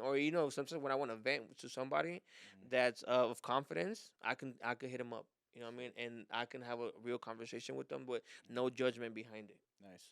So Uh, that's always a beautiful thing to have people like that, to have an extended people like that, because sometimes you find homies that you can really vent to, you know what I mean? Because they're like, I feel you're a bitch, or you're like, oh, fool, like, like, just get over it. And it's just like, nah, bro, sometimes there's real feelings behind it. And I'm not here to kind of get make fun of or, like, get judged, but, just hear me out one time, mhm. And that's the people that they Type of people they are. that they are, so yeah, when it comes to cities, that, and then yeah, man, like they go ahead and like give recognitions to artists that are doing great things within the community, so Yeah, that's always awesome, bro. I seen when obviously we follow each other on Instagram, so I seen some when you post like you're speaking for the city in front of the city and in front of like people and shit. I'm like, look at this Yeah, fucking bro, from the hood right here, and he's it over be here with nerve the suit wracking, on and bro. everything. Yeah, yeah.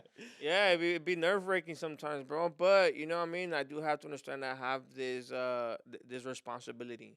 Mhm. You know what I mean, to speak for the people that can't speak for themselves, and to speak for the people that sometimes are scared or don't have the platform. You know what I mean, and I was, I start stuttering, I start sweating, and my hands start sweating, and it's just like God, like you know what I Was mean. that like But almost another moment where you felt like you shouldn't have been there? what do you mean? Like how you said, like growing up in the projects, like you felt like you almost thought that you weren't gonna be able Unworthy. to Yeah, unworthy. Yeah, yeah, like when you of were having. about to You know speak. what? That goes back to where I say self confidence and self worth does come trying new things and hard things. And I feel like at this point, I've gone through so many of those obstacles that I know I'm where I'm supposed to be at now. Mhm. And it's like if I have to go speak in front of the city, or like when I went to go speak for my middle school teacher, my middle school principal, Miss Araguin, at a retirement party, I was like, I know I'm supposed to be here for a reason. Mhm. So it's like, no, like you said, like, yo, don't be a bitch now, dog. Handle it, bro. Like, go Yeah. ahead and then talk your shit and Uh, say, you know what I mean? Like, say what you be have to be, yourself. because Don't. sometimes authenticity, it's being real to who you are, and being real to who you are. Sometimes it kind of gets blurry, but Mhm. being real to who you are is accepting your flaws, is accepting what you can change.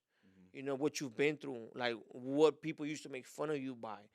That's your authenticity, bro. Sometimes the things that you things that you think that were like a failure to you are the things that make you that person. Mhm. You know what I mean? And Makes the it's like story way it makes your 10 times story, better. bro. 10 times That's your better. story. Like what people used to make fun of you is your biggest superpower now. Yeah. Like, oh, you're a fucking four eyes. Oh, you're a nerd. Or you're fucking poor. Or and shit. It's like that's your superpowers nowadays, bro. Mhm. And that's what makes you authentic. That's what Yeah. makes you your story that no one could take. That you can't be duplicated. It's You know what part I of your mean? image. It's your image. You can't be duplicated, bro. So Yeah. it's like, yeah, bro. Like I come from this neighborhood, and you know what I mean. I lived here. I lived there, and I'm not afraid to fucking say it. You know what I mean? Like, cause I am who I am, and my trajectory is gonna be way beyond. Like you might see this 10 years from now. You know what I mean? And I'm gonna be in another place. I'm gonna be, having a big house, or you know what I mean, a nice ass fucking car, and Mhm. no one could take that from you. What's meant for you is never gonna run from you. Yeah.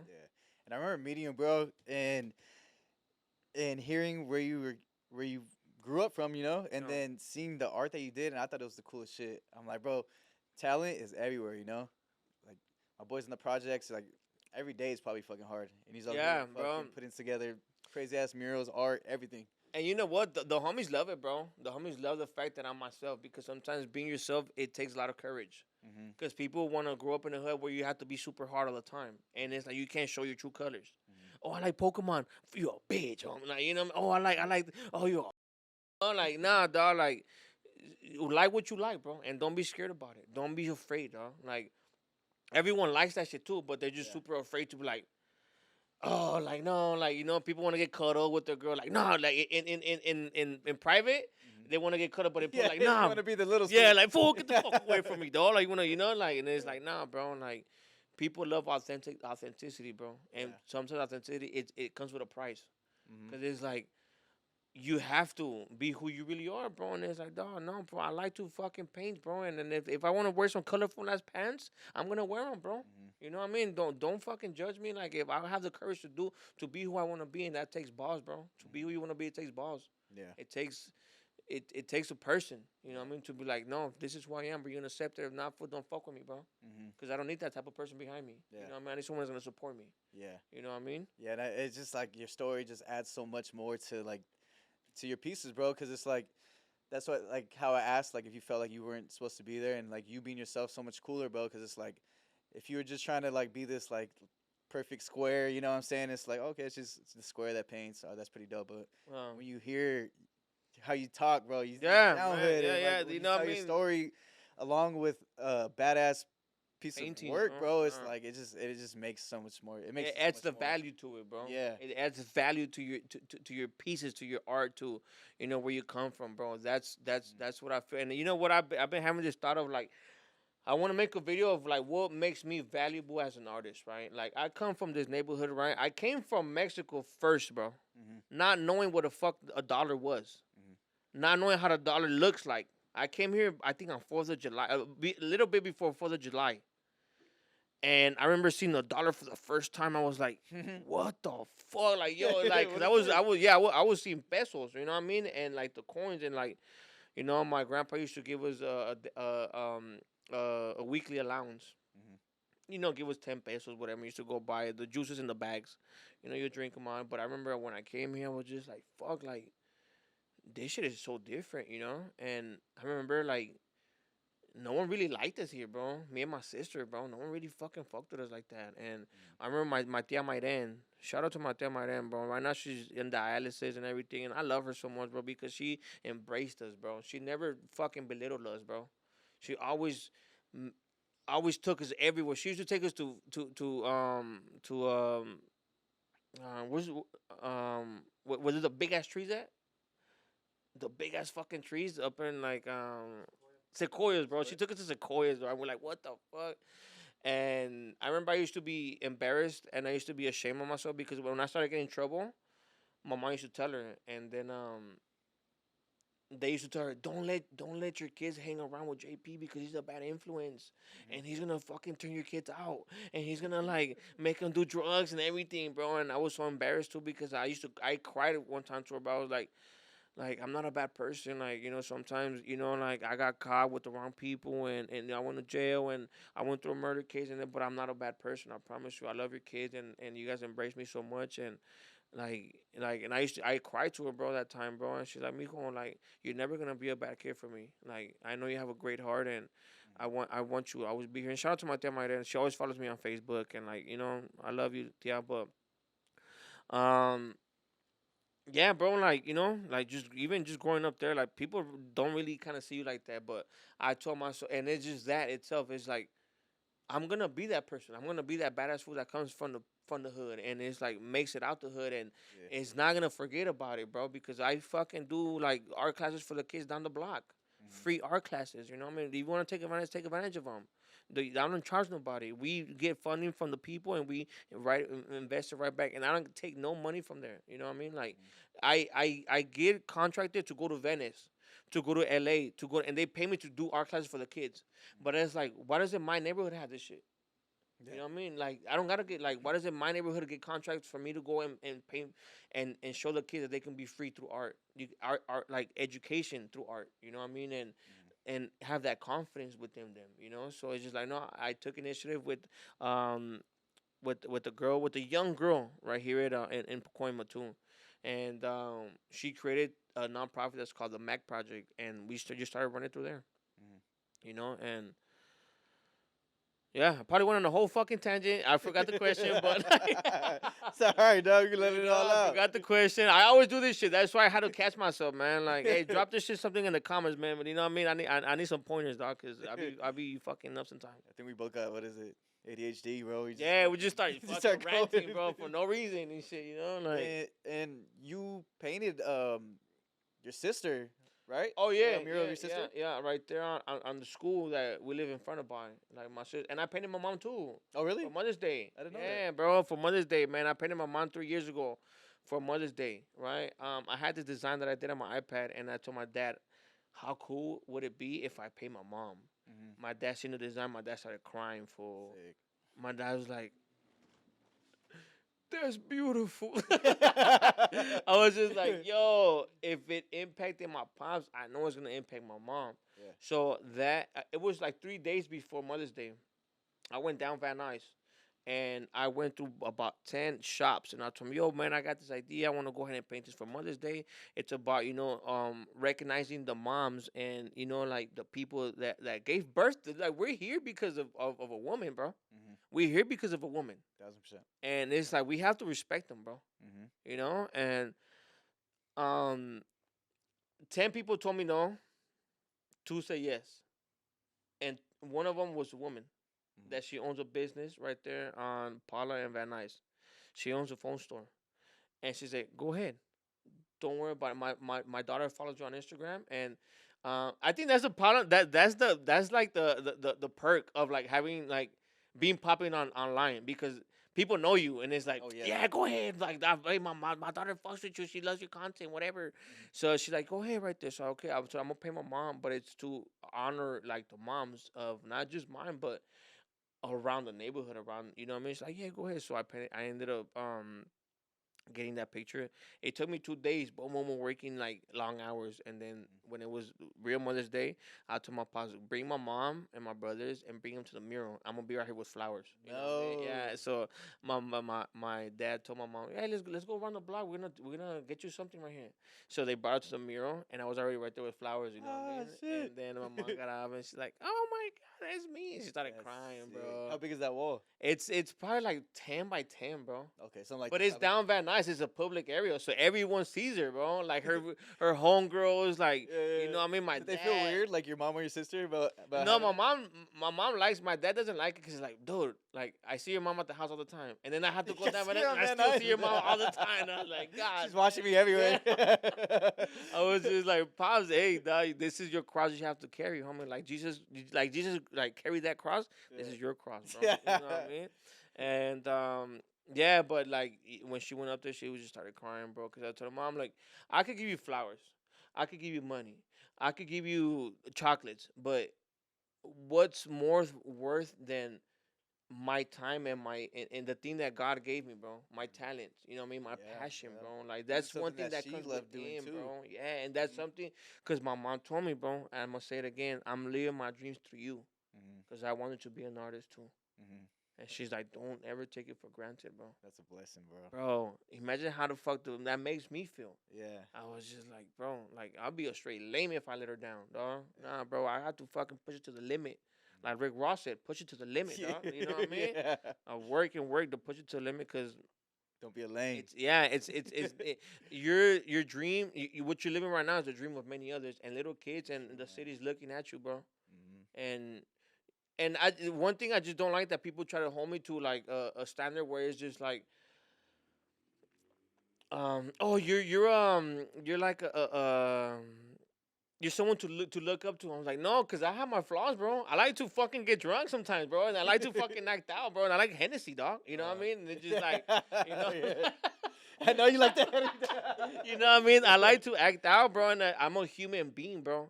Don't forget that. Like, don't try to judge me and be like, oh, like, you're an artist and you come out on TV and you come out in the newspaper. Like, yes, I know, but I'm also a human being too. You know what I mean? And I'm and just like you do your little dirt, like, behind closed doors, I do too. So don't judge me off of one bad thing.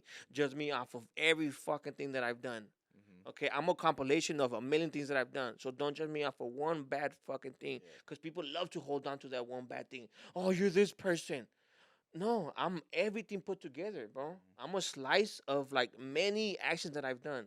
Yeah. So don't judge me off of that. Yeah, and it's good to have that in the back of your mind too. Like when people are seeing the good side of you, and they're like, "Oh yeah, you're an inspiration. You're good. You know what I mean? You're good influence." And it's good to know, like, to say that too. That where you're like, "Well, I'm not the best though." You Yeah, know? nah, don't, hey, Yeah. don't. I'm not Don't the get it best. twisted. You know, I mean, I'm a different person behind camera. I have Hey, a whole off different- camera, though, you don't want to know me, dog. Yeah. Nah, but Mhm. it's the essence that you carry, and it's the essence that you hold and grow up by, bro. It's your principles, it's your morals, Mhm. right? Yeah, of course, we all do our shit. You know what I mean? Like, and that's what people get it twisted because like they want you to hold you to a standard. We're like, no, you're perfect. Yeah. No, you don't do it. And then when you do some shit, it's like you broke my heart, and it's like, no, I Like this told me. you, I told. This is the me. I told you, Yeah. bro. Like I told you, don't get it twisted. Like I'm also a hood ass fool that comes from the projects. I got shot. I've been through many fucking things, bro. Don't get it twisted. But I am also a diverse person that Also a knows how good to person speak too. in public, and you know what I mean. I like to go ahead and do my art and be professional too. Mhm. You know what I mean? So don't judge me out for like a one bad thing, bro. I'm everyone put together, bro. Yeah. Just like you are too. You know, 1000%. Yeah. 1,000%, dog. Cause people get it twisted sometimes, bro. You know what I mean? Yeah, I mean, like you're saying, they might. Some people probably just seen the bad in you. They don't see the good, and some people see the good, and they don't think that you might be bad too. Yeah, that's why I said my sister, she's seen the good and the bad. So like the people, the friends, the family that don't judge you and seen the ups and downs, bro. Those are the people that are supposed to be in your corner, bro. Mhm. Cause they seen when you act out, and they also seen your good and your bad, bro. They're there The for your yang and the lows and your yang, the highs. black and the white, and it's like they still there, bro. And the friends sometimes that you hold by that still hold you down and still respect you because you know when you're with your friends you feel comfortable with them, you're the fucking sometimes the worst person. You're like because you know they're not gonna judge you. Yeah. You know, and it's like, nah, let's do You can some be fuck. yourself all the Yeah, way. yeah, yeah, like to the max, bro. Uh-huh. And they're gonna follow suit. You know what I mean? Yeah. So and then you know you come out and still be professional and they still hold you down too, bro. Man, those are my folks, those are my people, those are the ones I'm a support. And Mhm. cuando me va bien a mí también les va bien a ellos, man. You know what I mean? It's when things go good for me, it's also gonna good for you, bro. Because I'm when we wanna go eat, when it's like don't trip, bro, I got you, bro. I'm gonna treat you, bro, because you've always been a real friend to me. Mhm. You know, and that's what matters too, bro. That matters a lot, bro. Yeah. That's why, like, yeah, everyone around me, bro, like, if I'm running consistently, like, I want you to do the like as good as you can do. You know, I want Yeah, everyone to do better because if you're doing better, then I'm gonna do better. If I'm doing good, you're exactly. gonna do better. You know. Yeah, Yeah. yeah, yeah. What about the architecture, bro? You think you're gonna get back into that? Man, bro, like I went with the sole purpose of doing this shit for my parents, bro. Mhm. Of building them a nice freaking house, bro. And it was because of that. I was just like, no, I'm gonna become an architect, bro. And one time I was seeing I think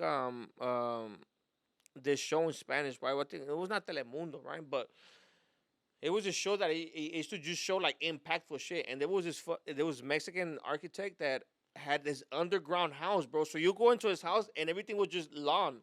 Yeah. But then like it was an underground house and it was so beautiful, bro. And I was probably like 12, 13. I was like, it just sparked. It gave me that little spark, and I was like, that's fucking dope, bro. Like Yeah.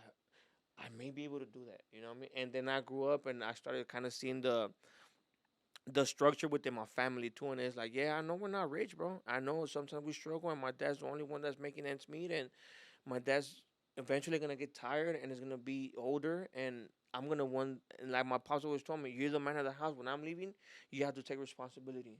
Mhm. You make sure the doors are locked. You make sure everybody's in the room, and you make sure that you know when everything happens, you pop up. So Mhm. he gave me that responsibility, and that's why I feel like to this day, you know what I mean? Like I still pop up, like you know, when because my dad's older now, bro, and I see it in his face, bro. I see it in my pop's face every time he comes from work. I was like, damn, like He's my more pops is tired. getting older, bro. My pops is Yeah. getting more tired, and Mhm. I'm gonna have to eventually not replace him, but take over his Mhm. role. And and me as a proud person, as a proud son, of course I'm gonna take it.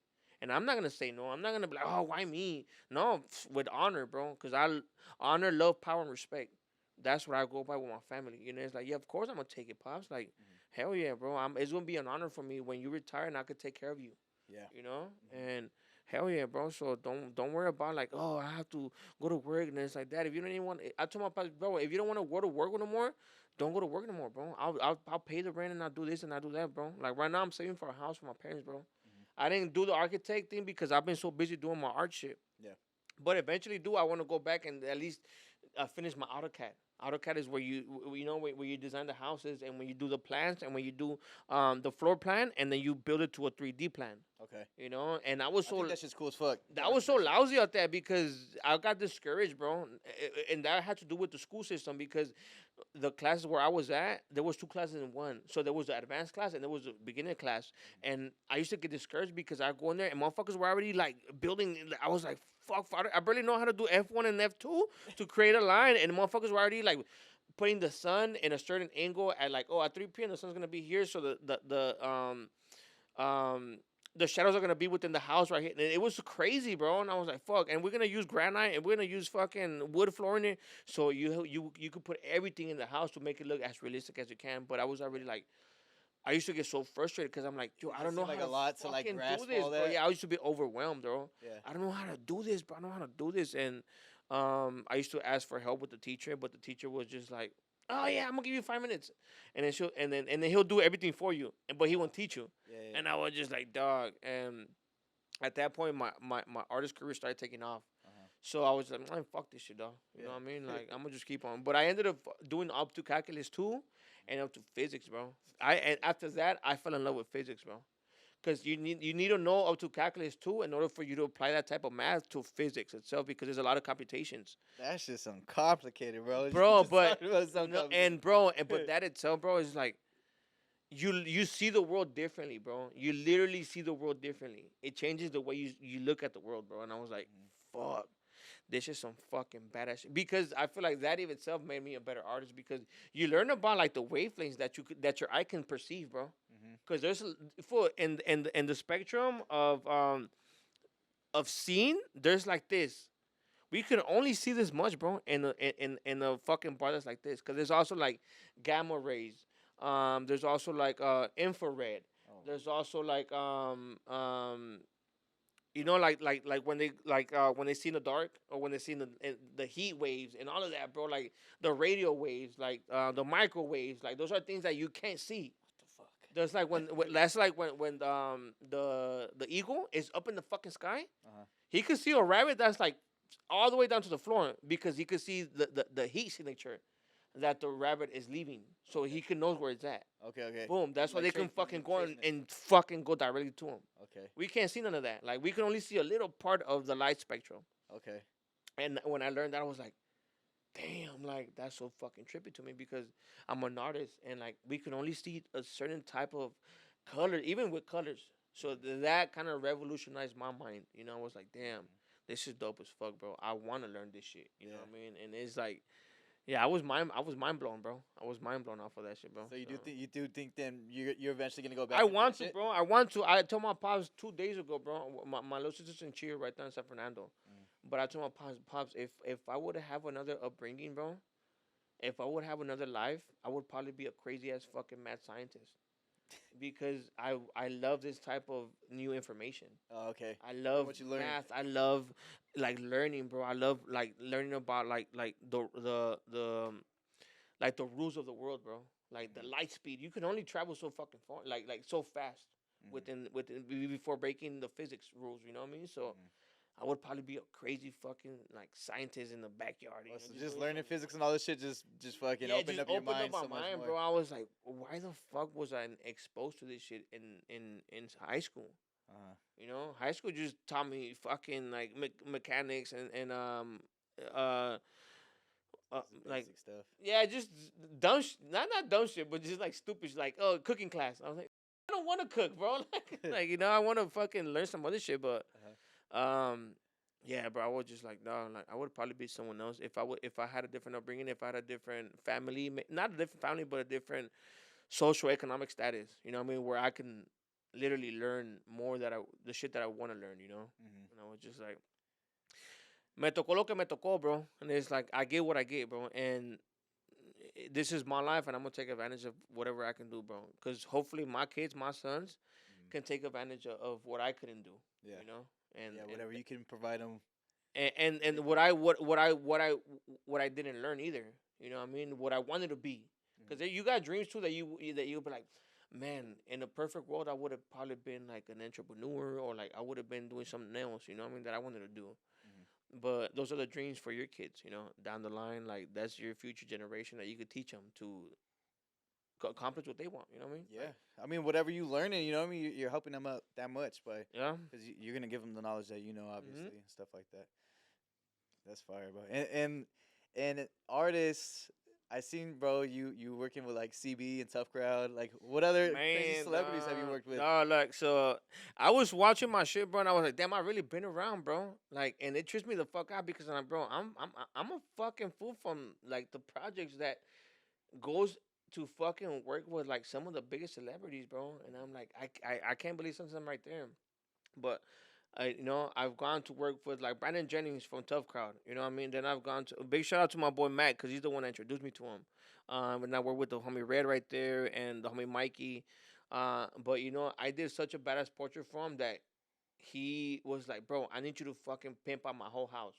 Cause he His used whole to, house is painted, right? yeah, Yeah. by literally by me and one of the homies. Hmm. And because Chris Brown's house is fucking painted to the max, bro. So he's Yeah, like, the whole I thing. want my house to be like that too. Okay. You know what I mean? So, bro, through COVID, through the pandemic, bro, he used to go to like he used to.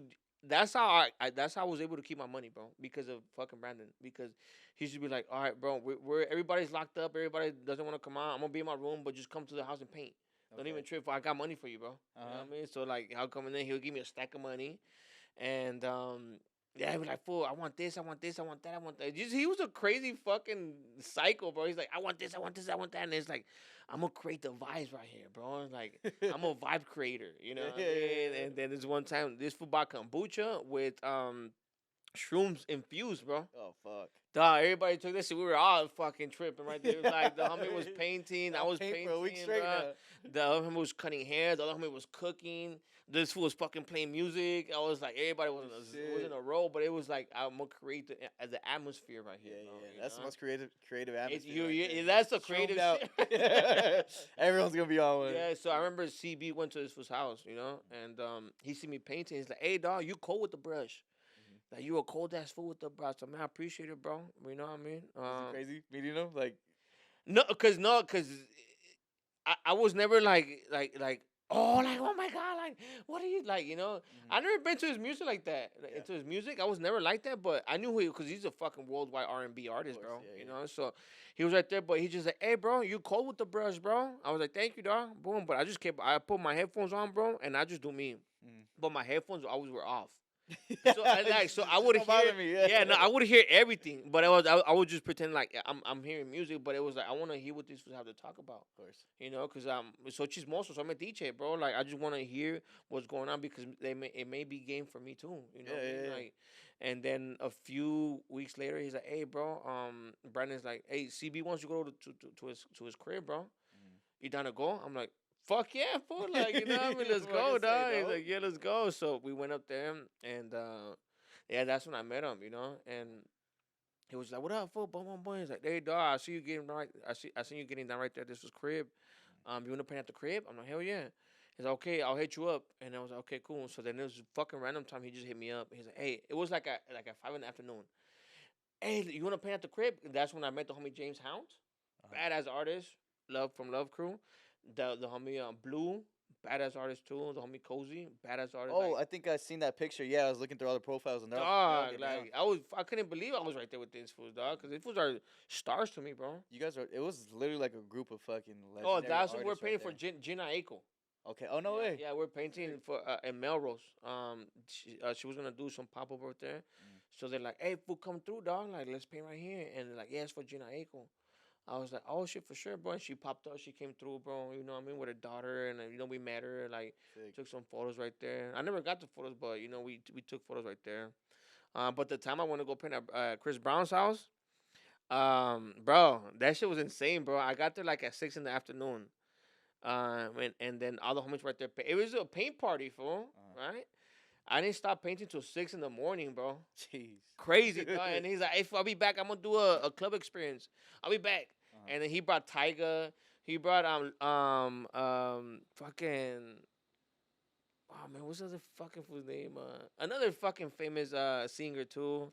Uh-huh. A gang of girls right there, bro. I was like, yo, what's going on? You're Dog? like, Like, "Hey, yo. dude." Yeah, I you mean, messing shit up now.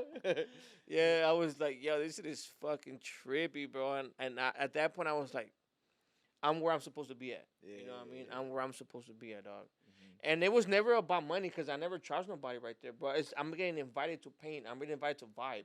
Mhm. And it's like, I'm not, I'm like, I didn't ask, hey, fool, like, how much you gonna pay me? Yeah. But like, no, bro, like, you don't ask that shit when you're right there, bro. Mhm. I'm happy to be here.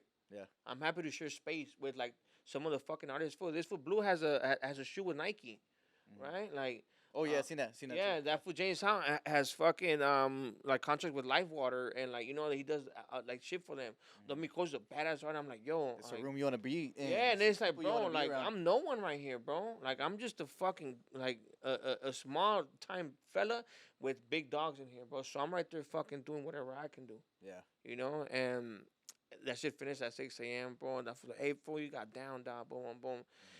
And then yeah, then then they're like, hey, fool, let's come right here, paying for Junaico. I didn't ask for no money, no nothing either, fool. They hit me like around 11 in the night. Mhm. Come through, fool. I was like, fuck it, I'm down there. You know, I Oh. put till 3, 4 in the morning. And then the next time I went to CB's house, he's like, hey, fool, let's paint the crib, fool. I'm gonna pay you this time, dog. Boom.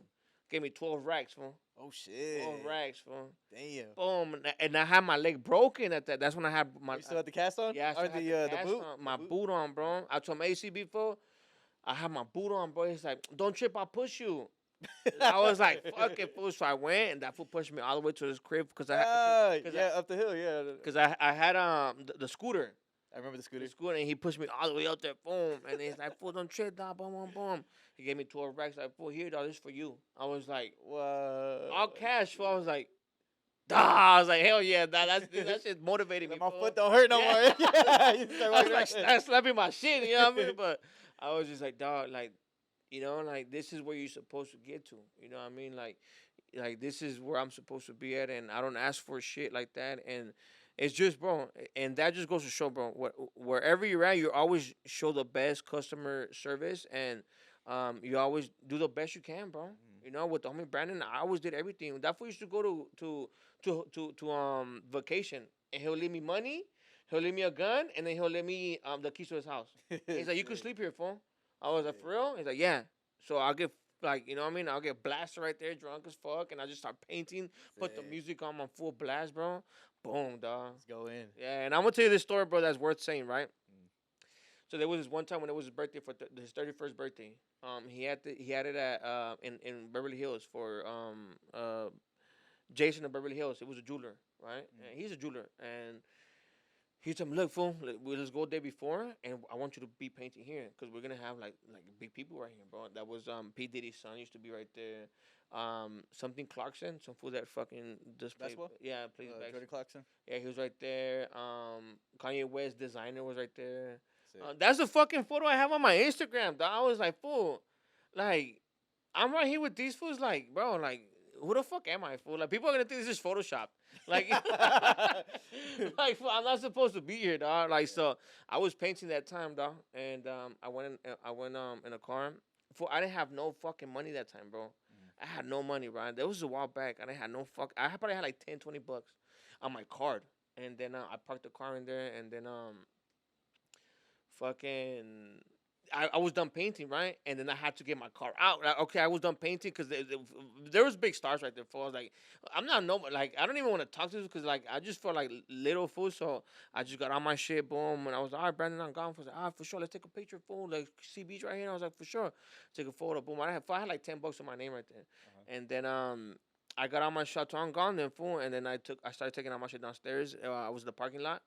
I didn't even have enough money to get the car out, fool. I was like, damn, fool, what the fuck am I gonna do, dog? And I was like, should I tell Brandon, fool, he could give me money, fool? But I was like, nah, I'm too proud for that, bro. I'm not gonna fucking do that, dog. So I ended up calling a friend of mine, and I told her, yo, just sell me some money, bro. I got you, fool. Don't trip. I got you the next day, or I got you some, whatever it is.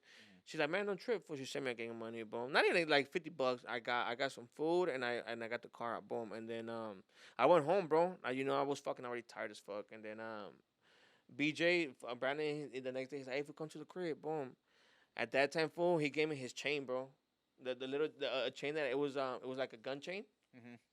He's like, hey, fool, thank you so much for not didn't pay it, fool. He gave me his chain, and then he gave me 5 racks on top of that, fool. Sick. I was just like, damn. And as an entrepreneur, bro, sometimes you're up, fool. It's like, I got like 10, 15 bands on me. And then the next day, like, damn, I don't got. You never know what's coming up. Yeah, and it's like, dog, I got like 500 to my name. And it's just like, and I told him, fool, thank you, BJ, fool, appreciate you so much, fool. You know, he's like, yeah, fool, dog, you came through for us, dog, boom, boom. Yeah, and he gave me the chain off his neck, dog. That's why it's like that story, fool, it's important to me. You know what I mean? Like, and that chain is important to me. And every time I see him, I said, look, I still have it. He's like, my dog, fool, my dog. You know what I mean? Yeah, you didn't sell that shit. Yeah. And then he introduced me to Gilbert Arenas, Sick.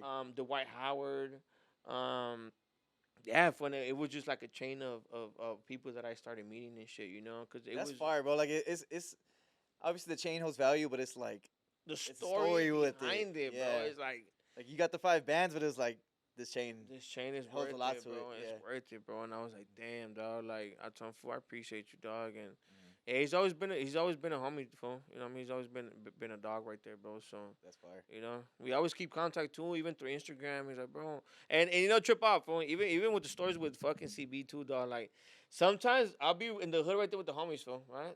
And then Chris Brown will call me, fool. Yeah. What up, fool? What you want? I was like, nothing, fool. Right here, fucking kicking it. He's like, all right, fool, checking up on you. I was like, what the like this? I was like, no. You see who this is, right? Yeah. And then he's like, all right, for sure, fool. Boom, boom, boom. And he's like, hey, you want to paint? I was like, I'm working right now, bro. He's like, all right, it's cool for next time then.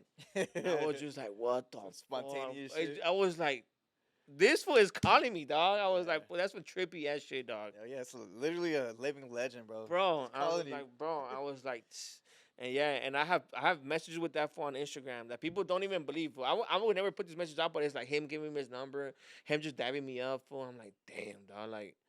That's some real tough. My talent brought me here, you know. That's some real tough ass shit, bro. Yeah. And CB's an artist himself, bro. So he sees your value. Oh yeah. He's not like sometimes I trip out because be like, oh, he's a reptile, and he's like this. And I was just like, dog, he's a humble fool, bro. You know, he's a humble ass fool, dog, and he's a human being too. Yeah. You know what I mean? And like sometimes he has his bad days, sometimes he has his good days, but just like any of us, bro. Yeah. You know what I mean? So. You can't judge that man off of one fucking day too, and see how much fucking pressure he's under. Oh my god, yeah. Imagine you, dog. Like that for years, you know, he's been. Imagine you that you have a fucking little job from here and there, dog. You're fucking pressured. Imagine a motherfucker dealing with like $100 million fucking contracts and shit like that. And it's like, come on, bro. Yeah. You know? And still fucking be yourself. It's like still going. Still going, dog. Yeah, that was a boy, dog. You know what I mean? He's a cool fool, dog. Like he hit me up one time when he was in Vegas. Like, I just bought a house up here. Come down and fucking paint it up. I was like, yeah, fool, I'm down for it. He's like, yeah, fool, I'm gonna get at you, dog. Once I'm done with all this shit, I'll get at you. I was like, for sure. Sick. I was like, yeah. Oh, bro. I mean, this podcast's gone a long time, so I want to ask you one last thing, bro. What about I see, are you able to use like the AI glasses to help with art nowadays? Like, I want to ask a little bit about like the technology and where you see it going. Yeah, man, I got the VR glasses. The ones from the Meta Quest 3. You know, I started seeing people doing them on Instagram and you know, kind of integrating technology with art itself. And people are like, oh, that's fucking cheating, or like, yeah, and it's like, bro, the times are going, bro. Times are moving. We gotta, as artists, we also we have to go ahead and come with art too, bro. Because if not, we're gonna get left behind. You know, so I ended up buying them, the VR Meta Quest 3, and I ended up doing a few gigs with them, bro. And I was like, yo, like this is cool. It still has this little kind of perks and his little downfalls, but for the most part, they help out. You know what I mean? They help out, and it's they're gonna keep advancing and shit. You know, it's just the they're sometimes they're just like prototypes. You know, and they're gonna keep on advancing, like you said, and bro, when I let my homegirl borrow them, Erica. Big shout out to my homegirl Erica friend. I let her borrow them up in South Central, and that's where I got jacked from my fucking iPad. From my iPad. That's where I got jacked from my iPad, from my laptop, all my chargers. I was like, yo, bro, it's gonna be a sad day today, bro. You know. But you ended up finding your shit or something, right? Yeah. So I was able to track my computer down. Mm-hmm. Yeah, but they turned off my iPad, bro. Oh And shit. I was just like, nah, fuck that. I need to get my shit back, you Uh-huh. know? So I need to get my shit back in blood, you know? Nah, just playing. No, I'm not that type, you know? But yeah, so w- as I got to stop on this film, because my laptop kept changing locations every like 5-10 minutes, right? I was like, fuck, dude, like I'm never gonna find Bro's this on the dude. move. Yeah, until he stopped at one spot, and I was with my boy, and then as we were passing by, the fool had my not my iPad, but had my tablet in his hand. Oh And I shit. was like, oh, that's my shit right there, fool. So I told him, turn around, bro. So he turned around to him, April. My bad, dog, but that's my shit right there, bro. Mm-hmm. And he's like, what do you mean? I'm like, yeah, that's my shit right there. For all that shit full of painful, that's my iPad right there, dog.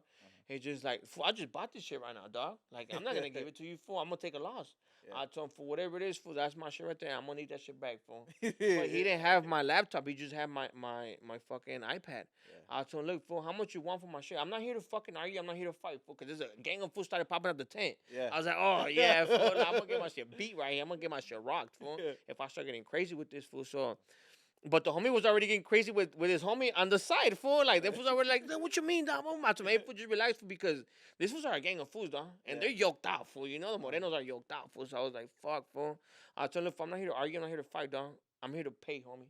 Give me my shit, dog. Money talks, right? Bullshit walks. So I'm gonna give me my shit. Name your price for and give me not just my iPad, but also my laptop phone. Cause I know you fools have my shit. And he's like, no, I don't got shit. But then the fool that I got on camera, he came out the tent.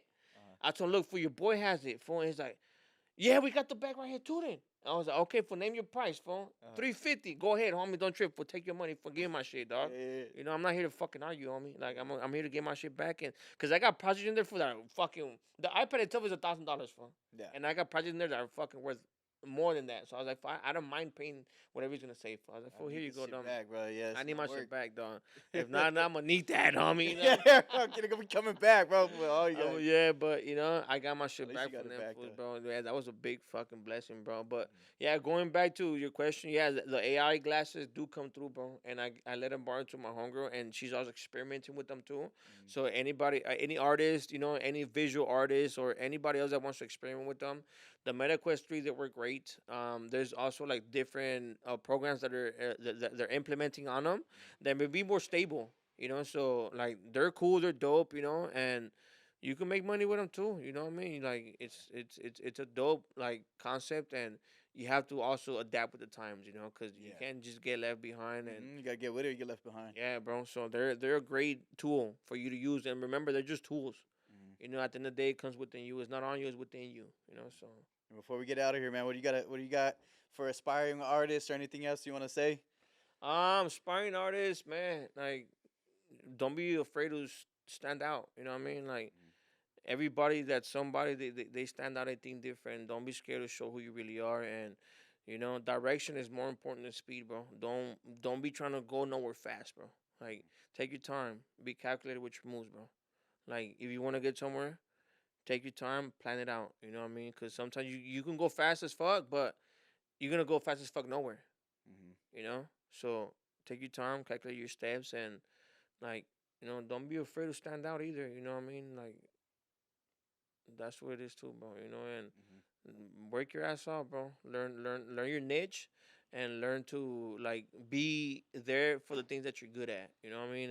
And hang around with the people that are within the same mind frame. You know, like work with them. You know, like. And one thing, have something to offer too. Don't just want to fucking be right there in the crowd and just be a goofy lame ass fool. Like no, have something to offer to the table. Show that you're worthy to be there too. You know what I mean? Like work hard, bro. Like I'm gonna say honestly, bro. Like sometimes people just want to hang around just to hang around, but it's like no, dog. Like have something to offer, bro. Yeah, bring Cause some then, value. yeah, bring some value to the table, dog. Like be someone that people wanna hang around with, bro. Like don't just be a fucking. I'm gonna just get high and I'm gonna just get drunk all the time, and people don't like that shit, dog. Like have someone with integrity, with values, bro. You know, be someone that people will look up to too, dog. Because you'll be. And one thing, like your talent will make room for you in this world, bro. Yeah. Don't be afraid to try new things. Your talent will bring value to yourself and make space for you in this world. And the last thing, man, honor your parents, honor your family, bro. Make them proud, dog. Because Ain't not like and your friends too, bro. Because people brag about you. Dog. My mom when she goes to her Zumba classes, oh my son does this, my son does that. You know what I mean? Like she loves to brag about me, bro. And the people like, oh, I'll pay you with exposure. Like dude, my mom exposed me so much already, bro. I don't need your exposure, bro. Like Yeah. I just need you to pay me, though. You know what I mean? And like, because people, you know, like Yeah, people I'm always trying to, past that. I got the yeah, exposure, people always trying dog. to pitch you with, you know what I mean? Like when I was younger, like I used to get paid with exposure, dog. But nowadays, like, nah, my mom does enough exposure for me, dog. Like when Yeah. she goes to Zumba, when she goes to church, when she goes to this, like I got enough, you know what I mean? But yeah, man, like make your parents proud of your family proud, you know your community proud, bro. Yeah. Because people are always looking. You don't know who's always gonna be there, kind of just looking at what you're doing, bro. And you're gonna be a reflection of the next generation, though. Hmm. You know, so You heard it from JP right here, man, a hood legend. straight up, And bro. everyone that's tuned in, man, let us know how you feeling about these long pods. A couple of one of them was like an hour. The last two been like an hour and a half, 2 hours. Yeah. So let us know how you guys feeling about the longer content. And thank you, bro. This is a fire Yeah, ass man. pod. Hey, and if I'm going off on a tangent, comment down below, though. And follow me on my Instagram, man. Go check my shit out, bro. Like, I have a bunch of art right there too, man. You Well, guys let them can know. go Let ahead them and- know where to find you at. Yeah, you can find me on my Instagram, JpMurals, on my TikTok, JpMurals1. YouTube, I don't really put it on, but I'm gonna start putting on. Go ahead and follow me right there. But like, if I'm talking too much, or if I'm just like, if there's any other things that you guys want to follow up on, man, comment down below because we're gonna run it up. Yep. What is it? Critique us. Yeah, Not yeah, yeah. criticize, what is the word? Constructive criticism. Criticism. There we go. Yeah. Constructive We need criticism. your We need that. criticism. Yeah, Drop yeah. it below. Don't be so harsh though either. You know what I mean? Because I'm gonna need that. You know what I mean? Like, don't be so harsh, but just put some constructive criticism so we could make the pod better and for the next guest too. You know what I mean? My So, dog. Yeah. yes, Thank sir. you, JP. Fire ass Yes, sir, pod. man. Thank you everyone guys that so tuned much, in. man. My dog. Kill this one. Straight up, dog. Now, Hell